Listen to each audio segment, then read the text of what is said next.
UPSC की तरफ रुझान कैसे हो गया? यूपीएससी में एक लड़का था, अचानक एक दिन देखा आईएएस हो गया। कहा उसने मैंने 2 साल बहुत मेहनत की तो हो गया। तो मैंने कहा मैं भी करके देखूं क्या? उसने कहा तुमसे तो नहीं होगा। मैंने कहा कि नहीं, अब जिंदगी में आईएएस आईपीएस के नीचे कुछ नहीं करना। 2005 में बिहार में सत्ता परिवर्तन होता है और उसके बाद लोग कहते हैं कि लॉ एंड ऑर्डर के मोर्चे पर काफी काम हुआ। जो सो कॉल्ड माफिया थे, मठाधीश थे, उनकी भूमिका घटती है, लेकिन एक नए सिरे से उनकी भूमिका दिखती है। उनमें से कई लोग अब माननीय हो गए थे। देखिए, जिस तरह के सवालों के लपेटे में आप ले रहे हैं, बिल्कुल लपेटा नहीं है सर। तो मैं बताऊं ये बात, आप इतने अनुभवी अधिकारी हैं, मैं कैसे लपेटे में नहीं। एक्टर सुशांत सिंह राजपूत के पिता के सिंह एक एफआईआर करते हैं, उसकी जांच के लिए जाते हैं, तब आप इतने ही व्यथित नजर आते हैं। आप लोकेशन बताइए कहाँ है? नहीं आइए, आपको हमको नियम कानून सिखाना है, आपको हमारे अफसर को बेइज्जत कीजिएगा तो हम चुप रहेंगे। कई आलोचक कहते हैं कि मुख्यमंत्री नीतीश कुमार की गुड बुक में आने के लिए आप ये कर रहे थे। मुख्यमंत्री ने पब्लिक मंच से बोला था, ये कोई सीक्रेट बात तो है नहीं। वो ये पूछते हैं कि गुप्तेश्वर पांडे ने प्रशासनिक अधिकारी की पारी तो लगभग खेल ली, राजनीतिक पारी की शुरुआत कब होगी? $1 मिलियन क्वेश्चन ये बहुत लोग पूछते हैं। अभी आपने अचानक हमको सरप्राइज दे दिया। जब लोग चाहेंगे कि आपके राजनीति में आने की जरूरत है तो मैं राजनीति पर भी आ जाऊंगा, उसमें क्या बात है? इतना क्या छुपा छुपी का बात है? नमस्कार, मैं हूं सौरभ द्विवेदी और आप देख रहे हैं लल्लन टॉप अड्डा। ये खास संस्करण है, ये आउटडोर संस्करण है, ये उस राज्य से संस्करण है जहां पर चुनाव का बिगुल बज चुका है। लेकिन अड्डा में हमारे मेहमान कोई राजनेता नहीं है, एक वरिष्ठ प्रशासनिक अधिकारी हैं, बिहार के डीजीपी पुलिस हैं, गुप्तेश्वर पांडे जी हैं। बहुत बहुत स्वागत है आपका। बहुत चर्चित हैं आप, एक तो राज्य का पुलिस मुखिया, वैसे ही चर्चा में, सोशल मीडिया पर चर्चा में। सोशल मीडिया पर चाहे आपके संवाद हों, आपके वायरल होते ऑडियो हों, वीडियो हों, जिनकी सब लोग अपने अपनी तरह से व्याख्या करते हैं। और इन दिनों बिहार जिनकी जन्मस्थली रही, एक्टर सुशांत सिंह राजपूत, उनके केस को लेकर सुर्खियां हैं, तो उसमें भी प्रकरण रहे जिनको लेकर आप लाइमलाइट में रहे। उन सब पर विस्तार से बात करेंगे। लेकिन सबसे पहले मैं आपसे गुप्तेश्वर पांडे जी ये जानना चाहता हूं कि जब भी आपका जिक्र होता है महकमे में और महकमे के बाहर, तब आपकी मॉडेस्ट बैकग्राउंड का खूब जिक्र होता है। लल्लन टॉप देखने वाले बहुत सारे दर्शक ऐसे हैं जो ये अकीदा भी रखते हैं और ऐसे लोगों पर यकीन भी करना चाहते हैं जो बिल्कुल सामान्य पृष्ठभूमि से अपनी मेहनत के जरिए ऊपर आए और ज़िंदगी में नाम हासिल किया। आपकी क्या पृष्ठभूमि है? आपकी शुरुआती शिक्षा दीक्षा, परिवार, कहाँ के रहने वाले हैं? ये बक्सर जिला में एक बहुत ही रिमोट एरिया में गेरुआ बांध गांव है, उसी गांव में पैदा हुआ। एक छोटा सा गांव है, मुझे बहुत अच्छी तरह से याद है। गांव में बिजली नहीं थी, गांव में सड़क नहीं थी, गांव में ये स्कूल नहीं था, गांव में अस्पताल नहीं था। अस्पताल तो अभी भी नहीं है और स्कूल के नाम पर एक प्राइमरी स्कूल अभी बन गया है। बिजली चली गई है, सड़क चली गई है। लेकिन मैं जब था तो मुझे अपने जिला मुख्यालय, जो उस समय जिला मुख्यालय जाने के लिए, मतलब जो आज जिला मुख्यालय है बक्सर, कम से कम 20 से 25 किलोमीटर की पैदल दूरी तय करनी पड़ती थी। पैदल 25 किलोमीटर? जी, तो तभी आप जा सकते थे। और वो इतना, बिजली का तो नाम भी हम लोगों ने सुना नहीं था। तो मैं लालटेन में पढ़ता था और बोतल जो होती है, बोतल में किरासन तेल भर करके उसमें बत्ती लगा करके उसके डिबिया में छेद करके माँ माचिस से जला देती थी दिया, क्योंकि लालटेन भी बहुत महंगा होता था। 10 रुपये की लालटेन उस जमाने भी 8 रुपये की आती थी। वो कोई कम कीमत नहीं होती थी, 8-10 रुपये।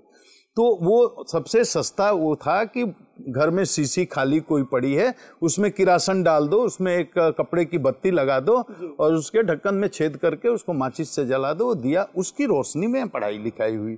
और पढ़ाई लिखाई आपको मालूम है, मेरी पढ़ाई लिखाई आमतौर से लड़के 5-6 साल के स्कूल में जाते हैं। मैं 7वें साल में जब प्रवेश किया तब मैं स्कूल गया, क्योंकि छोटा होने के कारण दूसरे गांव में जाना पड़ता था, पैदल जाता था।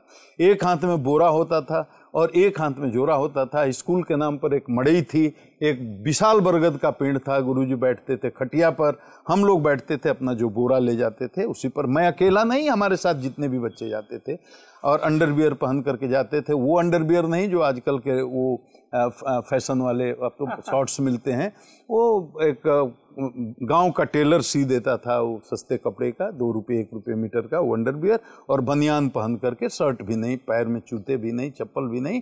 और ये बात सबकी हालत है, सब लोग ऐसे ही जाते थे जो मेरे साथ पढ़ते थे। और वहीं पर हम लोग गिनती पहाड़ा पढ़ते पढ़ते और मैट्रिक तक, मतलब 11 + 2 + 3 का सिस्टम था, तो मैट्रिक तक 11 तक तो हिंदी बोलना ही नहीं आता था, भोजपुरी ही पढ़ाई का माध्यम भी था। तो इस तरह से गांव में मैं पढ़ा। स्कूल में मैट्रिक तक भोजपुरी में पढ़ाई होती थी? पढ़ाई क्लास में टीचर हिंदी में पढ़ाते थे, लेकिन बच्चे कोई भी हिंदी में आपस में बात नहीं करते थे। बातचीत की भाषा भोजपुरी में। कॉलेज में जब आया तो पहली बार मैंने खड़ी बोली में बात करते हुए लोगों को देखा। अपने परिवार के बारे में बताइए सर। पिताजी? मेरे पिताजी अकेले थे। हम 3 भाई 2 बहनें, दोनों बहनों की शादी हो गई है। 3 भाई हम हैं। एक भाई हम अपने पुलिस में हैं, एक भाई मेरा मीडिया में है, बहुत पुराना मीडिया का आदमी है, श्रीकांत प्रत्युष उसका नाम है। एक भाई आज भी गांव में, मेरी बीडो माँ है 84 ईयर्स ओल्ड, उनके साथ रहता है, वो आज भी किसान है। यही 3 आदमी हम लोग हैं। अच्छा, तो फिर आप कॉलेज में आ गए, कहाँ पर दाखिला लिया? मैं कॉलेज में आया, पटना कॉलेज में आया। वो भी एक इतिहास है, मैं जानता ही नहीं था, मैंने कभी जीवन में सोचा ही नहीं था कि मैं पटना पढ़ने जाऊंगा। पटना जाना मतलब लंदन जाना। मैं जिंदगी में कॉलेज में आने के पहले मैंने पटना नहीं देखा था। मैंने घर से बक्सर जिला मुख्यालय के बाहर दुनिया में कोई जगह नहीं जानता था, ये 16, 17, 19 साल तक। और उसके बाद में पहली बार एक हमारा मित्र था, उसके पिताजी यहाँ पर क्लर्क थे, वो सचिवालय में थे, तो उसने यहाँ एडमिशन लिया, तो उसी ने मेरा एडमिशन यहाँ करा दिया। चूँकि नंबर अच्छे थे मैट्रिक में, तो एडमिशन हो गया। और एडमिशन हो गया तो पटना कॉलेज में मैंने इंटरमीडिएट किया, और यहीं पर संस्कृत में मैंने अपना ग्रेजुएशन किया। एमए में जैसे गया तो किसी कारण से इंटरेस्ट होगा यूपीएससी देने में, तो मैंने एमए की फाइनल परीक्षा नहीं दी, यूपीएससी में लग गया। ये किस साल की बात है? ये 1986 में मैंने पहली बार, मैंने 77 से 79 मेरा इंटरमीडिएट हुआ, 79 to 81 ये मेरा ग्रेजुएशन हुआ, 81 to 83 ये मेरा एमए का सेशन हुआ। लेकिन सेशन लेट चलते थे तो आप सब में 1 साल बढ़ा सकते हैं, 84 तक एमए मेरा होना था। लेकिन मैंने वो सेशन लेट होने का मैंने छोड़ दिया, यूपीएससी की तैयारी में लग गया। 84 में दिया, मेरा बहुत अच्छा नंबर आया, लेकिन क्वालिफाई नहीं किया। 85 के एग्जाम में मैं क्वालिफाई कर गया, इंटरव्यू दिया, मेरा यूपीएससी में हो गया। इंडियन रेवेन्यू सर्विस में मैंने ज्वाइन भी कर लिया, नागपुर में मैं ट्रेनिंग भी कर रहा था। फिर 86 की परीक्षा दे दी तो मेरा आईपीएस में हो गया, और मुझे बिहार का ऑर्डर मिल गया, मैं बिहार आ गया। गुप्तेश्वर जी, आप जिस दौर में पटना यूनिवर्सिटी में पढ़ने आए थे, वो राजनीतिक रूप से पटना यूनिवर्सिटी का बड़ा टर्मोइल वाला दौर कहा जाता है, क्योंकि उसके 2-4-5 बरस पहले इमरजेंसी, नवनिर्माण आंदोलन, ये सब हुआ था। तो घर वालों को कुछ ऐसा हिचक तो नहीं था कि लड़का वहाँ जा रहा है पढ़ने, नेता ना बन जाए? घर वालों को क्या होगा, घर वालों, मेरे पिताजी कभी स्कूल ही नहीं गए। आपको जानकर आश्चर्य होगा, मैं बहुत ईमानदार, मेरे खानदान में कभी कोई स्कूल नहीं गया जी। मेरे दादा नहीं गए, मेरे परदादा नहीं गए, मेरे पिताजी भी नहीं गए। घर में बहुत आकर के दस्तखत करना और थोड़ा बहुत 2-4 लाइन लिखना वो सीख गए थे, लेकिन मेरे खानदान में तो स्कूल ही जाने वाला मैं पहला आदमी हूँ। मेरे पिताजी को तो पता नहीं कि पटना गया, किस स्कूल में पढ़ रहा है, किस कॉलेज में पढ़ रहा है, कौन सब्जेक्ट पढ़ रहा है, नेता बनेगा, अफसर बनेगा, चोर बनेगा, क्रिमिनल बनेगा। उनको तो मेरे लाइफ से कोई मतलब नहीं। बस वो तो साधु थे, आशीर्वाद केवल देते थे, जहाँ हो फूलो फलो, इससे ज़्यादा उनको कुछ आता ही नहीं था। मेरी माँ अनपढ़, मेरे पिताजी अनपढ़, मेरे दादी अनपढ़, मेरे दादाजी अनपढ़, मेरे परदादा अनपढ़, मेरे परदादी अनपढ़। तो पहली बार तो मैं स्कूल ही में आया था, तो मुझे कौन बताने वाला था, मुझे कौन गाइड करने वाला था? तो मेरे पिताजी तो बिल्कुल निश्चिंत आदमी थे, साधु थे, फकीर थे।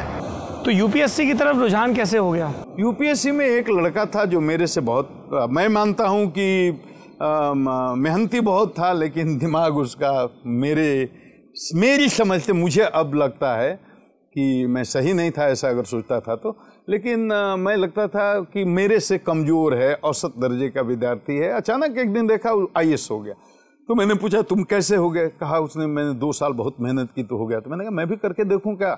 उसने कहा तुमसे तो नहीं होगा। मैंने कहा कि नहीं, अब जिंदगी में आईएएस आईपीएस के नीचे कुछ नहीं करना है। और मैंने कभी जिंदगी में किसी दूसरी परीक्षा के लिए न कोशिश की, न परीक्षा की। करेंगे तो यही करेंगे, नहीं तो जाकर गाँव में खेती करेंगे। और मैंने 2 साल वही पढ़ाई की, यहीं पटना में? जी। मैंने कोई कोचिंग नहीं किया। अच्छा। कुछ नहीं किया, न मुझे कोई गाइड करने वाला था। या आप किसी से भी पूछ सकते हैं जो मेरे बैच के लोग। जी। तो 86 में आप IRS हो गए और 87 में IPS। जी। पुलिस मतलब प्राथमिकता में था कि पुलिस अफसर बनना है? एक हम लोग सुनते रहते हैं ना, बचपन से पढ़े होते हैं तो रौब देखते हैं जिले में कप्तानों का, खाकी का, वैसा कुछ चार्म था या एक करियर ऑप्शन था कि भाई IAS अटेम्प्ट कर रहे हैं, IPS मिल गया? नहीं, पुलिस में जाने का ऐसा मेरा कोई ऑप्शन नहीं था, लेकिन कहीं ना कहीं से मेरे दिल दिमाग में एक बात बैठ गई थी।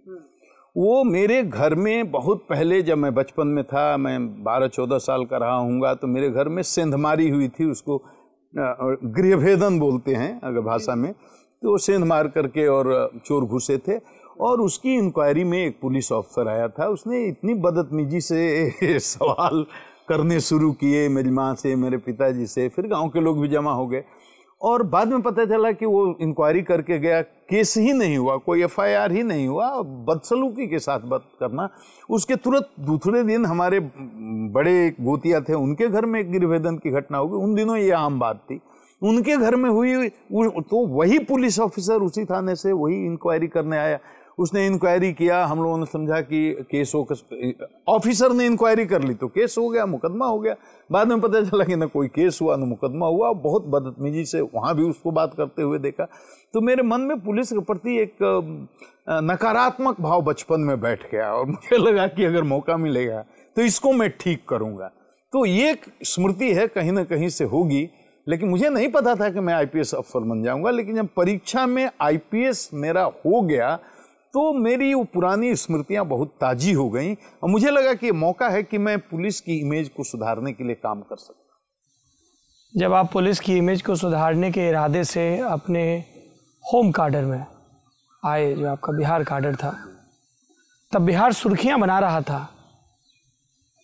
ये 87 का आपका बैच है, 89 में यहाँ लोकसभा चुनाव होते हैं, 90 में विधानसभा चुनाव होते हैं, उसके पहले भागलपुर कांड होता है, तमाम कांड होते हैं, और एक टर्म था जो अगले 10 साल तक बिहार की सियासत के साथ नत्थी कर दिया गया, राजनीति का अपराधीकरण। आपके शुरुआती अनुभव कैसे थे पुलिसिंग के? ये तो मैंने अपनी आंख से देखा है, और बेहिचक कह सकता हूँ कि इस दौर को मैंने देखा है, और मैं ईमानदारी से कहूँ तो ये मेरा अपना भोगा हुआ साहित्य भी इसको कह सकता है। मैं देखा किस तरह से, मैंने वो फेज भी देखा जिसमें कि राजनीति का अपराधीकरण होता है, किस तरह से राजनेता लोग अपराधियों का उपयोग करते थे चुनाव जीतने के लिए। गरीबों को, जो शोषित हैं, दलित हैं, या कमजोर वर्ग के लोग हैं, समाज के अंतिम पायदान पर खड़े लोग हैं, उनको बूथ पर जाने से रोकने के लिए, उनके वोट को हड़पने के लिए किस तरह से आपराधिक तत्वों का इस्तेमाल होता है, किया जाता है, उन चीज़ों को मैंने देखा, अपनी आंख से देखा। तो ये मुझे मेरे जीवन का बड़ा अनुभव था, क्योंकि इस तरह का अनुभव मैंने देखा नहीं। मैं तो गांव से निकल के आया था, सीधे मैं गांव का बालक था, इतने हाई प्रोफाइल जॉब में आ गया और इतनी बड़ी जिम्मेदारी मिल गई। आते ही आदमी SP हो जाता है। तो इन चीज़ों को मैंने बहुत गौर से देखा।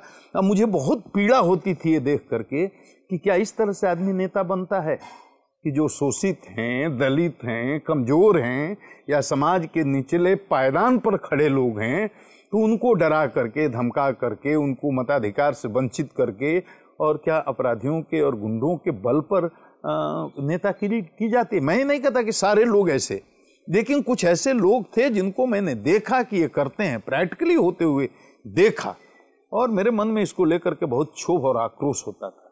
आपके मन में आक्रोश होता था, आपके कंधे पर सितारे होते थे, एक शपथ होती थी, तो विवशता महसूस नहीं करते थे? क्या पुलिस को किसने लाचार बना दिया था? पॉलिटिकल सिस्टम ने, कि उनके सामने अगर क्रिमिनल माननीय बन रहे हैं या माननीय बनने के प्रोसेस को प्रभावित कर रहे हैं, एक बिहार के नागरिक के तौर पर, बिहार के आदिवासी के तौर पर, या पुलिस अफसर के तौर पर, जब बार बार उदाहरण दिया जाता है कि साहब बूथ कैप्चरिंग बिहार में, ये चीज़ बिहार में, वो चीज़ बिहार में। देखिए, ईमानदारी से कहूँ तो मैं आपको बता देता हूँ कि कभी भी किसी राजनेता ने, मैंने देखा है कई मुख्यमंत्रियों के साथ हूँ, कभी भी मुझे प्रत्यक्ष रूप से प्रभावित करने की कोशिश नहीं की, या मेरे काम में हस्तक्षेप करने की कोशिश नहीं की। और मेरी समझ इतनी छोटी थी कि मैं उनके काम करने के तरीके को ठीक से समझ नहीं पाता था।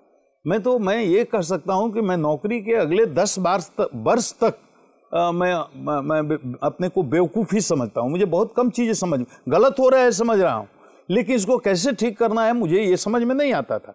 ये चीज़ों को मैं देखता था, मुझे प्रत्यक्ष रूप से कोई मना नहीं करता था। ये सिस्टम बहुत बड़ा है और सिस्टम में बहुत सारे लोग होते हैं जिनकी भूमिका होती है इस व्यवस्था को, इस सिस्टम को चलाने में।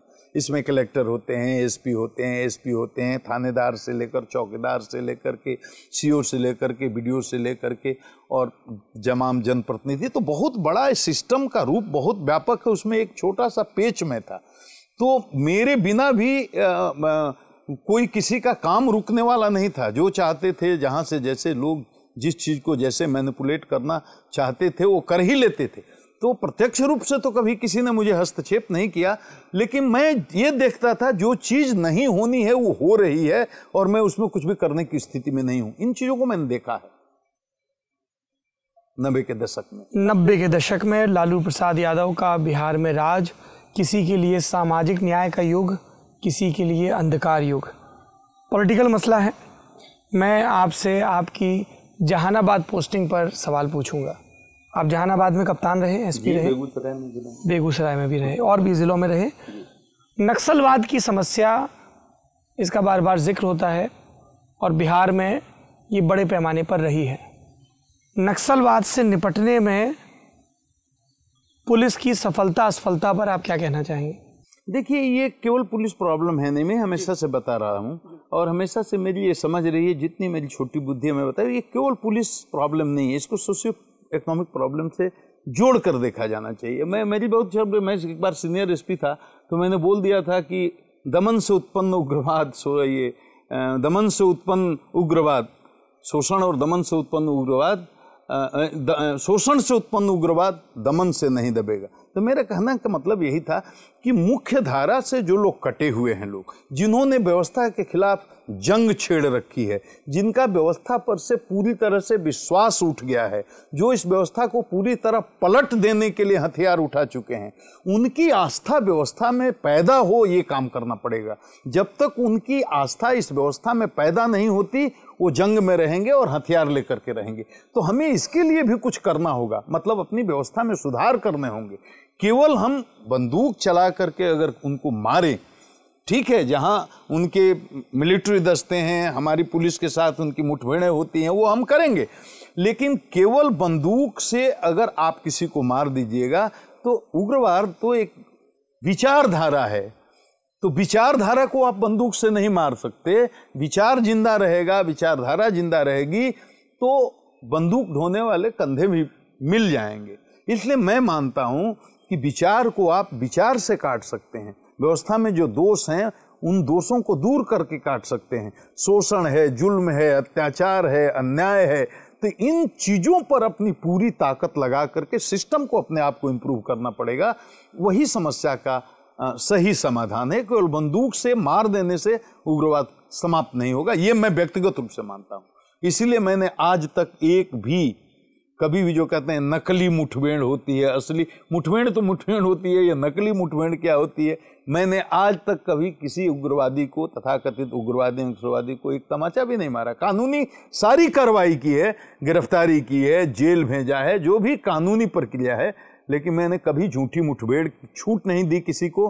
कोई नहीं कह सकता मेरे समय में एक भी कोई व्यक्ति झूठी मुठभेड़ में उग्रवादी होने के नाम पर मारा गया, ये मैंने इजाजत नहीं दी किसी को। क्योंकि समाज के सबसे निचले पायदान पर खड़ा आदमी व्यवस्था में असंतोष या व्यवस्था के खिलाफ उसने विद्रोह किया है, हथियार उठाया है, तो व्यवस्था में उसकी आस्था कैसे पैदा करे, बने, इसके लिए कोशिश होनी चाहिए, न कि बंदूक से उसको उड़ा देने से। बंदूक से उड़ा देने से विचारधारा नहीं मरती, विचार जिंदा रहेगा तो बंदूक धोने के लिए कंधे मिलेंगे। ये शुरू से मैं कहता रहा हूं, यही मेरी समझ है उग्रवाद के लिए। एक विचार और है जो उस दौर में खूब पनप रहा था, जिसको जातीय सेनाएं कहा गया। किसी ने कहा कि ये काउंटर मोबिलाइजेशन है, किसी ने कहा कि ये जातीय समूहों की गोलबंदी है, किसी ने कहा कि ये नए किस्म के पॉलिटिकल प्रेशर ग्रुप हैं, चाहे वो रणवीर सेना हो या इस तरह की दूसरी सेनाएं हो। और उस दौर में नरसंहार खूब हुए। मैं आपको बता देता हूँ, बड़ा इंटरेस्टिंग विषय, मध्य बिहार का मुझे पूरा व्यापक अनुभव है, काफ़ी काम किया अरवल में, जहानाबाद में, औरंगाबाद में, सब मुख्यतः यही हृदय स्थली है जो प्रभावित था। वो मैंने बाथे का नरसंहार देखा है, मैंने जिसमें 73 दलितों की हत्या हुई थी। मैंने सेनारी भी देखा है जिसमें सवर्णों की हत्या हुई थी, 40 के अधिक लोग मारे गए थे। उसके बाद मियाचक मारे गए थे। मियाचक के बाद एक विराम लग गया और अपनी भाषा में लोग कहते हैं कि बैलेंस ऑफ टेरर पता नहीं क्या है।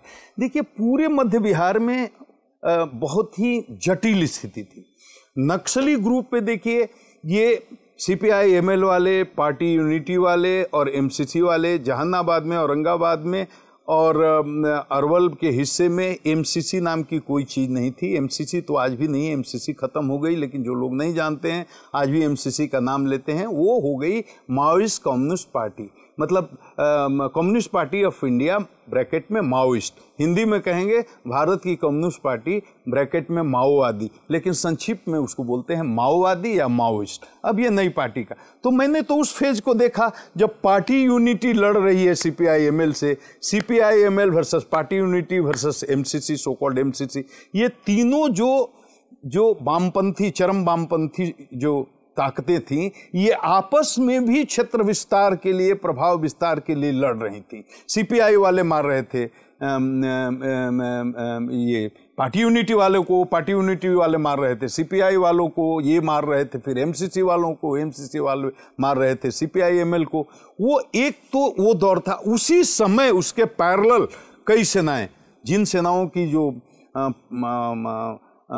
प्रतिक्रियावादी ताकतें कहते हैं लोग, तो उनमें जो सेनाएं थी उसमें मैंने देखा, ये तो जिस सेना की, रणवीर सेना की बात करते हैं वो तो सबसे अंतिम है। उसके पहले सनलाइट सेना का इतिहास देखिए, वो आई इन ताकतों के साथ, वामपंथियों के, चरम वामपंथियों के साथ, जिनको उग्रवादी कहते हैं, उग्रवादियों को लड़ने के लिए सबसे पहले सनलाइट सेना बनी। मैंने अपने सामने देखा है सनलाइट सेना को और ये उग्रवादियों की लड़ाई को, इनके संघर्ष को, इनके बीच हुए मारकाट को, जनसंहार को, और कैसे सनलाइट सेना खत्म हो गई। गया से लेकर, इमामगंज से लेकर, डुमरिया से लेकर, कोथी से लेकर, चतरा से लेकर के, उसमें मुख्यतः पैठान थे, राजपूत थे और विभिन्न कास्ट के लोग थे।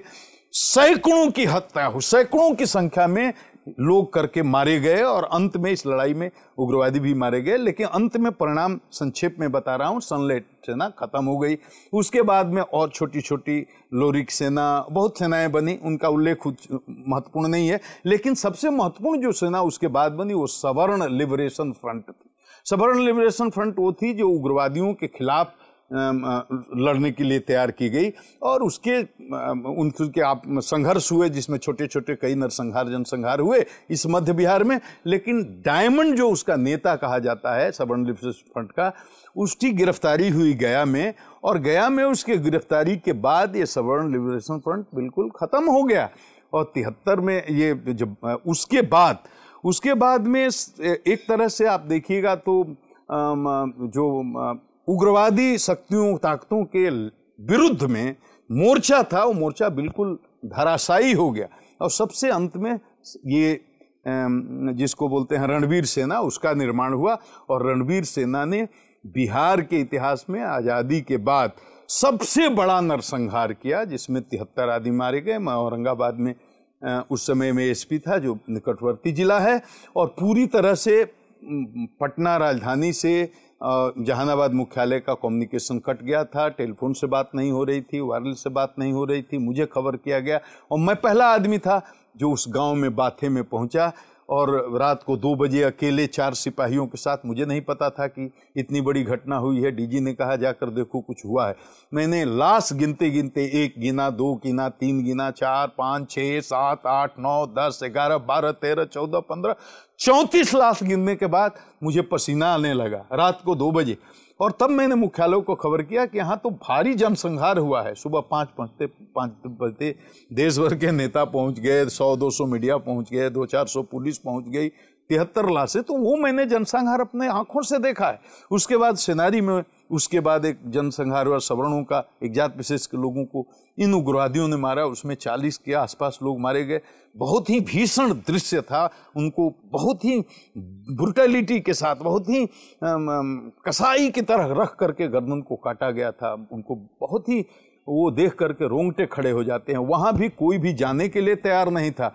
कोई जहानाबाद का प्रशासन उस गांव में नहीं जा सकता था, कोई नेता नहीं जा सकता था। मुझे औरंगाबाद से बुलाया गया कि यही आदमी है जो जा सकता है। तो मैं सेनारी गांव में अकेले अपनी गाड़ी पर एक बॉडीगार्ड को लेकर के पहुंचा, लोगों को शांत किया। हजारों की संख्या में आक्रोशित लोग जमा थे। मेरे अकेले जाने से सारे लोग शांत हुए और मैंने कहा लाश उठाने दीजिए, तब लाश उठी। तो उन दियोरों को देखा है। तो ये उसके बाद एक उसके जवाब में मियाचक नरसंहार हुआ जिसमें 22 लोग मारे गए। उसके बाद से स्थिति बदल गई, परिस्थिति बदल गई, राजनीतिक स्थितियां बदल गई, सरकार बदल गई। आज तक बिहार में उतना बड़ा नरसंहार नहीं हुआ। तो ये पूरे मध्य बिहार में जितने नरसंहार हुए हैं उसका मैं दृष्टा रहा हूँ, आस में रहा हूँ, पास में रहा हूँ, पड़ोस में रहा हूँ। लेकिन मेरा सौभाग्य है कि मैं मध्य बिहार में, चाहे औरौल में रहा, चाहे जहानाबाद में रहा, चाहे औरंगाबाद में रहा, मैं जहाँ रहा, जब तक रहा, तो एक भी जनसंहार या नरसंहार नहीं हुआ। ये मेरा सौभाग्य है, किस्मत है, संजोग है, जो समझिए। तो मुझे ये देख करके बहुत ही बुरा लगता था कि इस तरह से लोग जात के नाम पर एक सवर्ण दलित को मार रहे हैं, दलित सवर्ण को मार रहे हैं। ये क्या है? इससे कैसे बिहार बनेगा? कैसे नया समाज बनेगा? तो ये जातीय हिंसा क्यों? तो मुझे बाद में पता चला कि ये लड़ाई जो है इसमें बहुत भटकाव आए हैं। चाहे उग्रवादियों की लड़ाई हो, चाहे उग्रवादियों से लड़ने के विरुद्ध जो ताकतें संगठित हुई, उनकी लड़ाई ये बिल्कुल बेकार है। और मैंने अपने समय में जहाँ भी रहा ऐसा कुछ होने नहीं दिया। लेकिन पुरानी स्मृतियों में आप ले गए तो सब कुछ आईने की तरह मुझे झलकने लगा, क्योंकि मैंने सब कुछ देखा है, भोगा है, उसमें जिया है और उसकी पीड़ा को बहुत भीतर तक महसूस किया है। जब ये लाशें गिर रही थीं और जब ये लाशें उठ रही थीं, तब लोग कहते हैं कि रोज़ाना बिहार के लॉ एंड ऑर्डर की और बिहार के पुलिस के इकबाल की लाश भी उठती थी। ये सच है, इसमें कहाँ झूठ है। आप ही तो वार में, जब दूसरे मुल्क से वार होता है, युद्ध होता है, तब तो 100, 70, 80, 50, 40 लाशें गिरती हैं। मैंने तो उसके बाद कभी देखा नहीं। मैं इसी बिहार में हूँ लेकिन मैंने नहीं देखा। तो उससे तो बहुत ही वो भयानक स्थिति थी। रात रात भर लोग घरों में न दलित सोते थे, न सवर्ण सोते थे। सवर्ण भी नहीं सोते थे। रात भर माताएं बहनें उनकी छत पर ईंट लेकर के बैठी रहती थी। रात रात भर लोग जगते थे। औरंगाबाद में, जहानाबाद में, अरवल में। मैं कैमरा के सामने माइक पर बोल रहा हूं, पूरा देश इसको देखेगा और इसको जो वहां के लोग हैं वो भी देखेंगे कि मैं क्या गलत बोल रहा हूं। कोई नहीं सोता था और दलित भी नहीं सोते थे। उनके घर में तो कुछ नहीं है, उनको तो कोई सुरक्षा नहीं है। एक झोपड़ी, उनके घर में तो प्रवेश करना, उनको गोली मार देना, काट देना बहुत आसान है किसी के लिए। हमारे जैसे बड़े लोगों के घर में घुसने के लिए तो मोटा चारदीवारी है, उसमें किवाड़ लगी हुई है, 12 फीट ऊपर छत भी है, थोड़ा मेहनत करना पड़ेगा। लेकिन किसी दलित के घर में घुसना है तो क्या है, एक झोपड़ी, एक हल्का फुल्का, एक पैर से धक्का दीजिए, जाइए गोली मार कर आ जाइए। कोई दलित सोता था न सवर्ण सोते थे। उधर भी बेचैनी, इधर भी बेचैनी, उधर भी तबाही, इधर भी तबाही। पूरे दौर को देखा है। रात रात भर मैं गाड़ी में, जिप्सी में 4 सिपाही लेकर के गांव गांव में, जहानाबाद में आप पूछिए किसी को फोन करके, कभी मैं एस्कॉर्ट और एक प्लाटून फोर्स लेकर नहीं घूमा। लेकिन रात रात भर जहानाबाद के एक एक गांव में गया, दलितों के घर में जाकर बैठता था। जहां आशंका रहती थी सवर्ण, उनके घरों पर जाकर बैठता था। जो जहां कमजोर था सबके घर में बैठता था। एक जगह नहीं, सैकड़ों। मैं रात रात भर घूमता ही रहता था कि रात में जनसंहार न हो, और रात रात घूमता रहता था जहानाबाद में, औरंगाबाद में, अरवल के कोने कोने में, और 1-4 फोर्स लेकर चलता था। मेरे साथ भी कहीं इनकाउंटर हो सकता था, लेकिन मुझे डर नहीं लगता था। ना दलित सोते थे, ना सवर्ण सोते थे, सरकार सोती थी, क्योंकि लॉ एंड ऑर्डर तो सरकार की और पुलिस की जिम्मेदारी है। बहुत कॉम्प्लेक्स सिचुएशन है। अब सरकार पर टिप्पणी करने की स्थिति मेरी नहीं है, उससे काफी विवाद हो जाएगा। लेकिन स्थिति काबू में नहीं थी, सरकार के काबू में स्थिति नहीं थी। ये तो नक्सल प्रभावित जिलों का हाल हो गया। इसके अलावा आप बेगूसराय वगैरह में भी रहे हैं, जो इंडस्ट्रियल बेल्ट सब माना जाता है, और पॉलिटिकली भी काफ़ी वाइब्रेंट माना जाता है। वहाँ के क्या अनुभव रहे पुलिसिंग के? बेगूसराय में गया तो बेगूसराय बिहार का सबसे, बेगूसराय के लोग इसको सुनेंगे तो इस बात को महसूस करेंगे कि जब 1993 में बेगूसराय का कप्तान बनकर गया तो डीजी के चैम्बर में जो नक्शा रहता था बिहार में, उसमें बेगूसराय को लाल रंग से चिन्हित करके रखा जाता था कि बिहार का सबसे टॉप, सबसे भयानक रूप से अपराधियों से ग्रस्त जिला है वो बेगूसराय है। हम नाम लेना उचित नहीं होगा, सब बड़े बड़े अपराधी मारे गए, लेकिन ऐसा अपराधियों का आतंक था कि अच्छे अच्छे एसपी भी बेगूसराय, नाम लेना क्यों नहीं उचित होगा, अपराधी हैं आप। अशोक सम्राट का जमाना था, लोग कहते थे अशोक सम्राट। अब तो ऐसे वैसे हर जिले में 2-4 अपराधी हो गए हैं, लेकिन अशोक सम्राट का ऐसा जलवा था कि पूरे बिहार में अकेला अपराधी, और कोई भी उसकी तूती बोलती थी, उसकी सरकार चलती थी। वहां बरौनी के कारखाने पर, ठेकेदारों पर, रंगदारों पर, सड़क बने, कोई भी काम हो, हर जगह उसका झंडा पताका अपना रहता था। जो चाहेगा वही होगा, वही वहां का सरकार, वही उसका प्रशासक, वही वहां का सीएम, वही वहां का डीएम, सब कुछ वही था। और प्रशासन ने पूरी तरह सरेंडर करके रखा था। हमारे पहले रामचंद्र खां वहाँ एसपी रहे थे, उनका नाम आज भी लेते हैं लोग, दबंग एसपी के रूप में। हमारे पहले जो रहे थे उनकी बात कर रहा हूँ, हमारे पहले राजेश रंजन रहे थे जो अभी सीआईएसएफ के डीजी हैं, उनका भी एक दबंग एसपी के रूप में नाम बेगूसराय के लोग याद रखते हैं, लेकिन और उसके पहले नहीं रखते हैं। तो पूरा तरह से अपराधियों का जाल फैला हुआ था। और ये सब कोई बहादुरी की बात नहीं है, और मैंने कभी माइक पर बोला नहीं है, लेकिन आपसे मैं बोल रहा हूं। मैंने गया तो मैंने एक चुनौती की तरह, मेरे मन में बहुत आक्रोश था, क्योंकि मैंने एसपी के दिनों में जो देखा था गुंडागर्दी अपराधियों की, जो जिस चुनाव की बात कर रहे हैं, तो उसके चलते मेरे मन में आक्रोश था। तो मैंने पहली मीटिंग करके ऐलान कर दिया कि देखो, जो चोरी करने, डकैती करने, अपहरण करने, रंगदारी करने में, बलात्कार करने में 40 से ऊपर, 30 से ऊपर जिसके ऊपर केस हो, उसको खोजो, सबको जेल के भीतर होना चाहिए। और इसके लिए ज्यादा टाइम नहीं दे सकता। 6 महीने के अंदर एक भी कुख्यात दागी अपराधी जिससे आम जीवन तबाह होता हो, उसको मैं बाहर नहीं देखना चाहता। और 400 से अधिक अपराधियों को 6 महीने के अंदर हमारे लोगों ने पकड़ करके भेजा। और आपको एक बात बता दूं, 42 मुठभेड़ें हुई, क्लीन मुठभेड़, कोई भी नहीं कर सकता है पकड़ के किसी को मार दिया। 42 मुठभेड़ें हुई, 42 अपराधी कुख्यात मारे गए।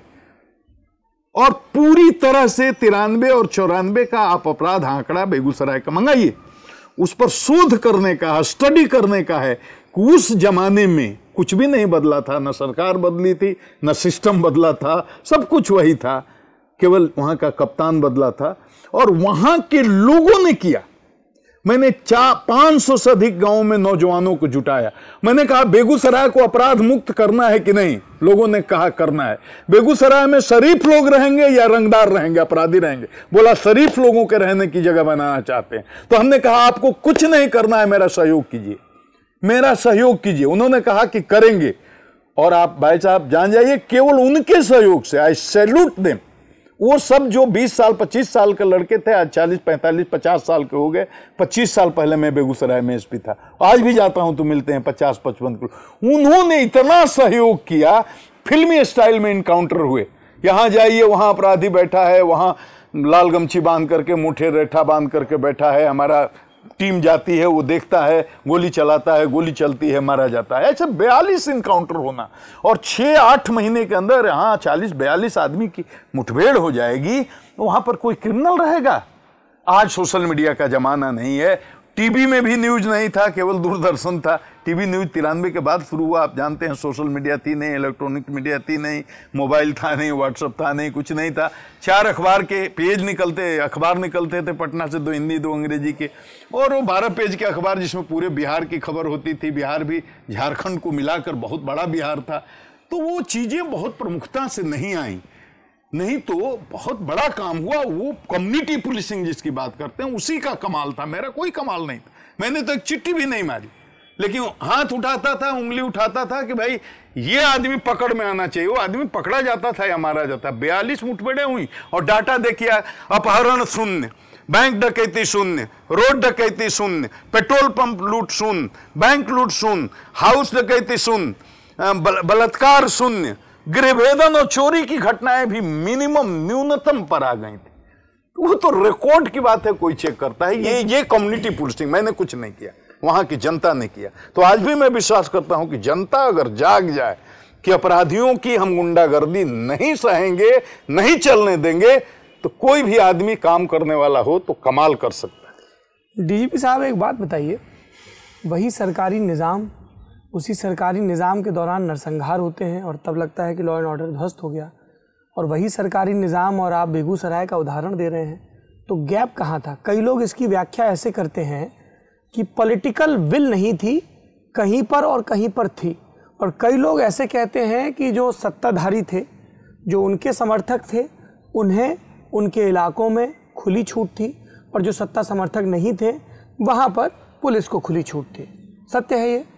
अगर देखिए, वो इस पर मेरा टिप्पणी करना तो बहुत विवाद का विषय हो जाएगा। हम पर बहुत लोग ऐसे ही पॉलिटिकल कारणों से भी टिप्पणी करते रहते हैं, लेकिन पॉलिटिकल कारणों से डीजीपी साहब को लपेटे में लेते हैं। अब लेते हैं। अब बहुत लोग समझते हैं कि अब डीजी से ही मिला है। पॉलिटिकल आदमी को तो पॉलिटिकल आदमी पर टारगेट करना चाहिए। पॉलिटिकल आदमी से मैं यही बात समझाता हूं कि पॉलिटिकल आदमी को पॉलिटिकल आदमी पर टिप्पणी करनी चाहिए, डीजी पे नहीं करनी चाहिए। लेकिन वो करते हैं लोग, कोई लोग हैं, बेचैनी बौखलाहट उनको पता नहीं क्यों रहती है। वही समय है, वही माहौल है। अय्यारा नरसंहार होता है जिसमें 13 लाशें गिरती हैं सवर्णों की, एक जात विशेष की। इसी अय्यारा है जहानाबाद, आज अरवल जिसको बोलते हैं। और रातों रात अकेले मेरा ट्रांसफर होता है बेगूसराय से। बेगूसराय से मुझे भेज दिया जाता है जहानाबाद, क्योंकि जहानाबाद में 13 एक जात विशेष सवर्णों की लाश गिरी तो जहानाबाद लगा कि जल जाएगा। पूरे जहानाबाद में इतना आक्रोश हुआ कि जहानाबाद को नहीं संभाला जाएगा, तो इसकी प्रतिक्रिया में सैकड़ों दलित काटे जाएंगे और जहानाबाद को संभालना मुश्किल हो जाएगा। मैं 95 की बात कर रहा हूं, और मुझे अप्रैल की बात, और मुझे तुरंत 1 घंटे के अंदर कहा गया कि आप जाकर के जहानाबाद योगदान, अकेला बिहार में ट्रांसफर। मैं जहानाबाद आया। मैंने उस वोलेटाइल सिचुएशन को किसी तरह से अपने गुडविल से लोगों के हाथ पकड़कर, पैर पकड़कर, गांव-गांव जाकर, शोषितों के गांव में गया, दलितों के गांव में गया, सवर्णों के गांव में गया। एक एक गांव में जहानाबाद में पूछिए, कोई ऐसा गांव का कोई ऐसा दलित, मुसहर हो, भांगी हो, दलित हो, सुअर के खुबार में जाकर के मैं बैठा हूं, सोया हूं, बात किया हूं लोगों से। और सवर्णों के यहां भी जाकर के, भाई ये मत होना चाहिए, अब इसको बंद करो। साल भर रहा और जहानाबाद संभल गए, कोई घटना नहीं हुई। तो विल पावर्स अगर पदाधिकारी के पास भी हो तो बहुत कुछ अपने सीमित दायरे में किया जा सकता है। वो जो आप सवाल जहां आप हमको पहुंचाना चाह रहे हैं उस पर मेरा टिप्पणी करना उचित नहीं। मैं आपसे इसलिए ये जानना चाह रहा हूँ क्योंकि 90 के दशक के बिहार को जब देखा जाता है तो एक अंग्रेजी का शब्द चलता है फीफडम। एक ज़िले आरक्षित से थे बाहुबली नेताओं के नाम पर, उनकी पहचान हो गई थी, उनके साम्राज्य थे। और जो अशोक की लाट है, जो संविधान की शपथ है, जो सत्यमेव जयते का नारा है, वो सिर्फ कागज़ों में रह गया था। तो मैं ये मेल नहीं बिठा पा रहा हूँ कि वही पुलिस है, वही सब कुछ है, कहीं पर वो इतनी प्रभावी है। आप खुद उदाहरण दे रहे हैं बेगूसराय का, जहानाबाद का, और वही पुलिस है और ये छत्र मजबूत होते जा रहे हैं। एक पूरा जिसको हम कहते हैं कि इंस्टीट्यूशनलाइज हो गया है पूरा करप्शन का सिस्टम, लॉ एंड ऑर्डर का, क्राइम का सिस्टम। ये बात कहाँ झूठ है? देखिए ना, ये तो मुझे सब कुछ शीशे की तरह दिखता है, इसलिए कि कोई किताब में पढ़ी हुई बात तो मैं बोल नहीं रहा। मैंने जो देखा है वही देख रहा हूं। मैं तो देख रहा हूं पूरा बिहार बटा हुआ था, मैं देख रहा हूं। मैं अब नाम रखूं, सब लोग अभी हैं और जिंदा हैं। अब ये बात है कि वो भूमिगत हो गए या धराशायी हो गए हैं, लेकिन आप देख लीजिए, आप कहीं से उठाइए, आप पूर्णिया से उठाइए, सिवान से उठाइए, बेगूसराय से उठाइए, जहानाबाद से उठाइए, किसी कोने में चले जाइए, बटा हुआ था। गुंडागर्दी तो चरम पर थी, इसमें कहां दो राय। लेकिन मुझे जहां काम करने का मौका मिला, आप खुद इन स्वतंत्र स्रोत से पता चलाते हैं, पता कर से, मुझे जिस जिले में जहां काम करने का मौका मिला, स्थितियों को मैंने बदल दिया और अपने अनुकूल कर लिया। वहां मैंने नहीं चलने दिया किसी। 2005 में बिहार में सत्ता परिवर्तन होता है, नीतीश कुमार की सरकार आती है 2005 के उत्तरार्ध में। वो इकलौता साल है जब बैक टू बैक 2 चुनाव होते हैं। और उसके बाद लोग कहते हैं कि लॉ एंड ऑर्डर के मोर्चे पर काफ़ी काम हुआ, और वही सब जो सो कॉल्ड माफिया थे, मठाधीश थे, उनकी भूमिका घटती है। लेकिन एक नए सिरे से उनकी भूमिका दिखती है। उनमें से कई लोग अब माननीय हो गए थे, कुछ उस पाले के माननीय थे, कुछ इस पाले के माननीय थे। तो आप लोगों के लिए एक ये देखिए, जिस तरह के सवालों के लपेटे में आप ले रहे हैं, बिल्कुल लपेटा नहीं है सर। तो मैं बताऊं, ये बात आप इतने अनुभवी अधिकारी हैं, मैं कैसे लपेटे में नहीं बता। इसीलिए मैं तो ऐसे ही बोलता हूं, तो मैं तो इमोशनल बोलता हूं। मैं कुछ भी बोलूंगा तो फिर बात होगी कि हम नीतीश कुमार जी की तारीफ कर रहे हैं या फिर कुछ उसको अलग ढंग से, मैं किसी की तारीफ नहीं कर रहा, मैं किसी से आलोचना नहीं कर रहा है, किसी से मेरी कोई व्यक्तिगत कुछ भी नहीं है, लेकिन ये प्रक्रिया तो बहुत पहले शुरुआत थोड़ी 2005 में हुई थी, शुरुआत तो 90 से हुई थी। बिल्कुल। और 90 से जो लोग आकर के राजनीति में स्थापित हो गए थे, वो तो उन्होंने अपने अपने सीमित क्षेत्रों में अपनी जगह बना ली, अपनी पहचान बना ली थी। तो अपने खास कारणों से अपने वजूद को वो बनाए रखने में कुछ दिन तक सफल हुए।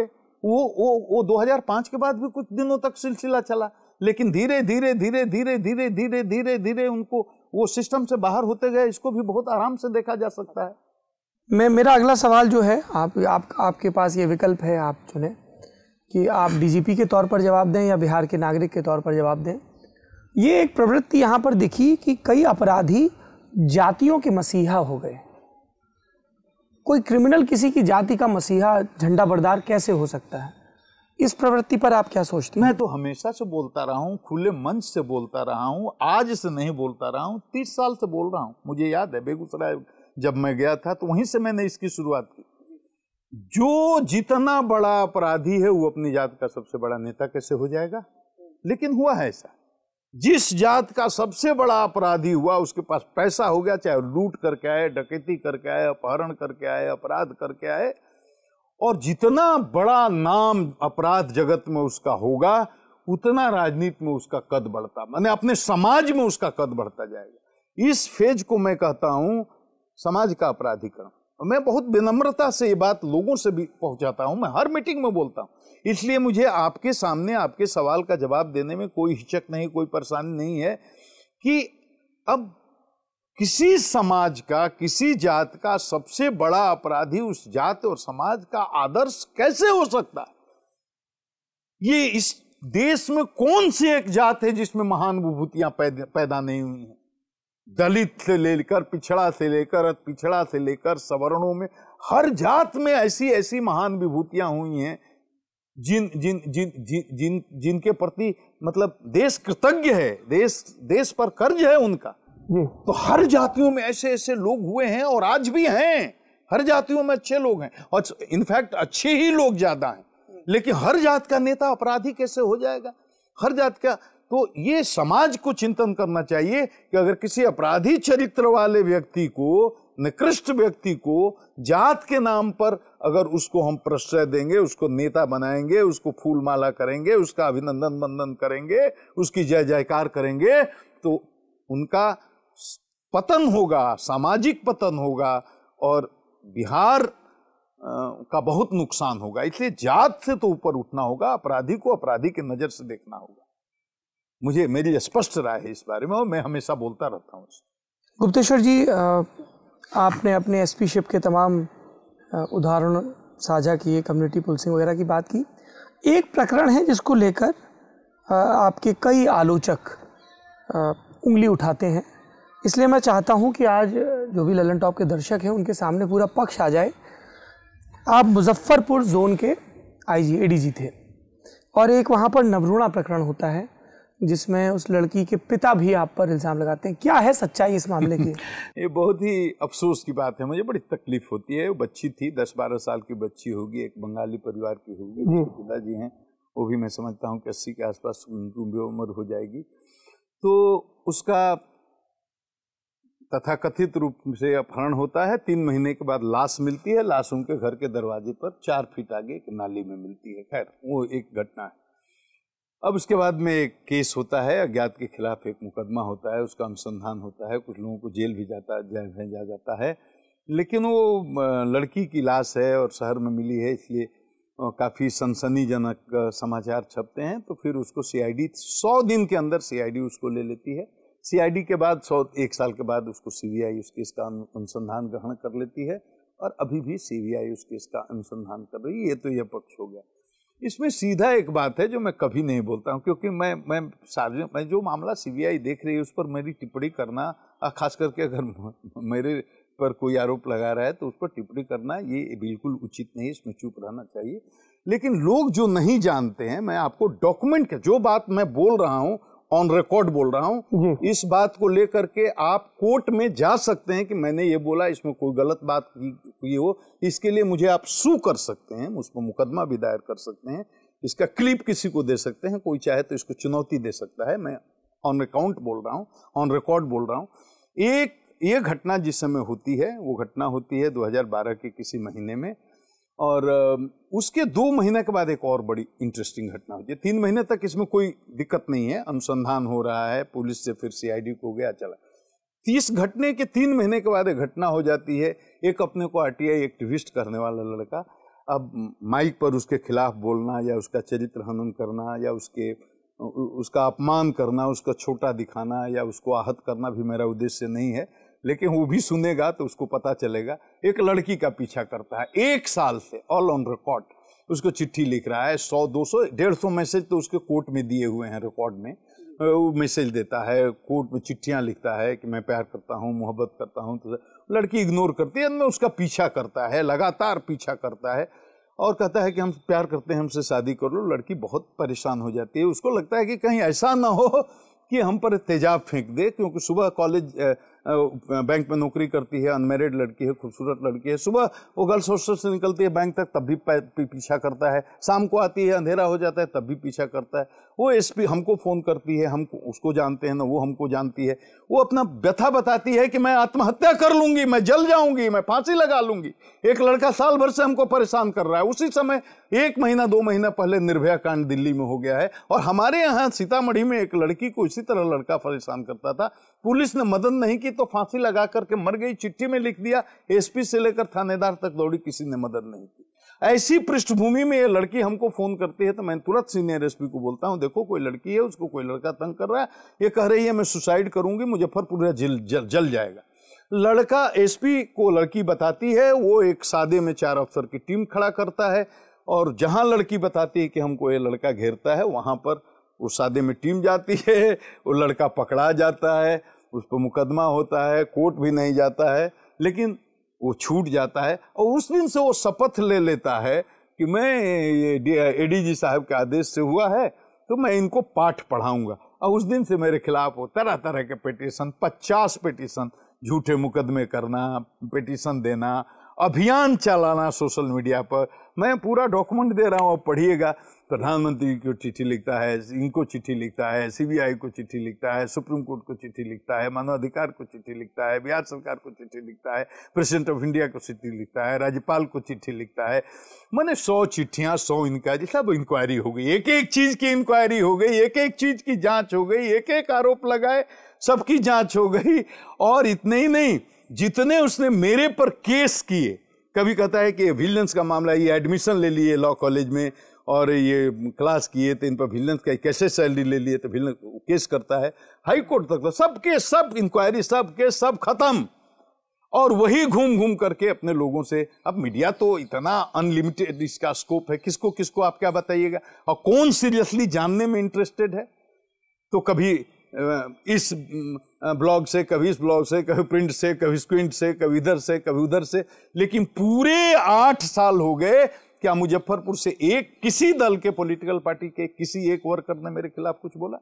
किसी सोशल नेता, सोशल ऑर्गेनाइजेशन ने मेरे खिलाफ बोला? किसी पॉलिटिकल, किसी दल के कोई आदमी ने बोला? 40-50 लाख आबादी है मुजफ्फरपुर, एक आदमी के 100-150 परिवार बंगाली हैं, रहते हैं मुजफ्फरपुर में, कोई क्या मेरे खिलाफ बोला? उसके बाप को समझा दिया जाता है, चूंकि उसकी बहन है, जो नरूणा की बहन है, बड़ी बहन, उसकी मित्र है, ये लड़का है जिसको हमने जेल भेजा था, इसके चचेरे भाई के मित्र है। तो इसने कह दिया अपने भाई को कि भाई देखो, उसको बोलो ये एडीजी साहब ने बहुत हमको बेइज्जत किया है, इनको भी हमको बेइज्जत करना है। तो वो अपने बाप को समझाती है कि बहन मरी और 3 महीना बाद लाश घर ही में आपके दरवाजे ही पर मिली, तो आप जेल चले जाओगे 80 साल की उम्र में। तो बाप तो बोलता है कि तब कैसे बचेंगे? तो कैसे बचेंगे? बोलो कि आईजी साहब ने ठीक से अनुसंधान नहीं होने दिया, आईजी साहब को कुछ बनाओ। एक आदमी बोलता है। अब बताइए, आपके घर में डकैती हो, कोई बोले कि भारत के प्रधानमंत्री आदरणीय श्री नरेंद्र मोदी जी आकर हमारे घर में डकैती कर दी, तो उनको क्या फांसी पर चढ़ा दिया जाएगा? भारत के प्रधानमंत्री आदरणीय नरेंद्र मोदी जी को, या भारत के राष्ट्रपति जी कल घर में हमारे सेंधमारी करने आए थे और हमारा लैपटॉप उठा के लेकर चले गए? ये मुकदमा भी होना चाहिए। तो मैं न कहीं किसी केस में मेरा नामजद अभियुक्त हूं, ना मेरे पर कोई मुकदमा है।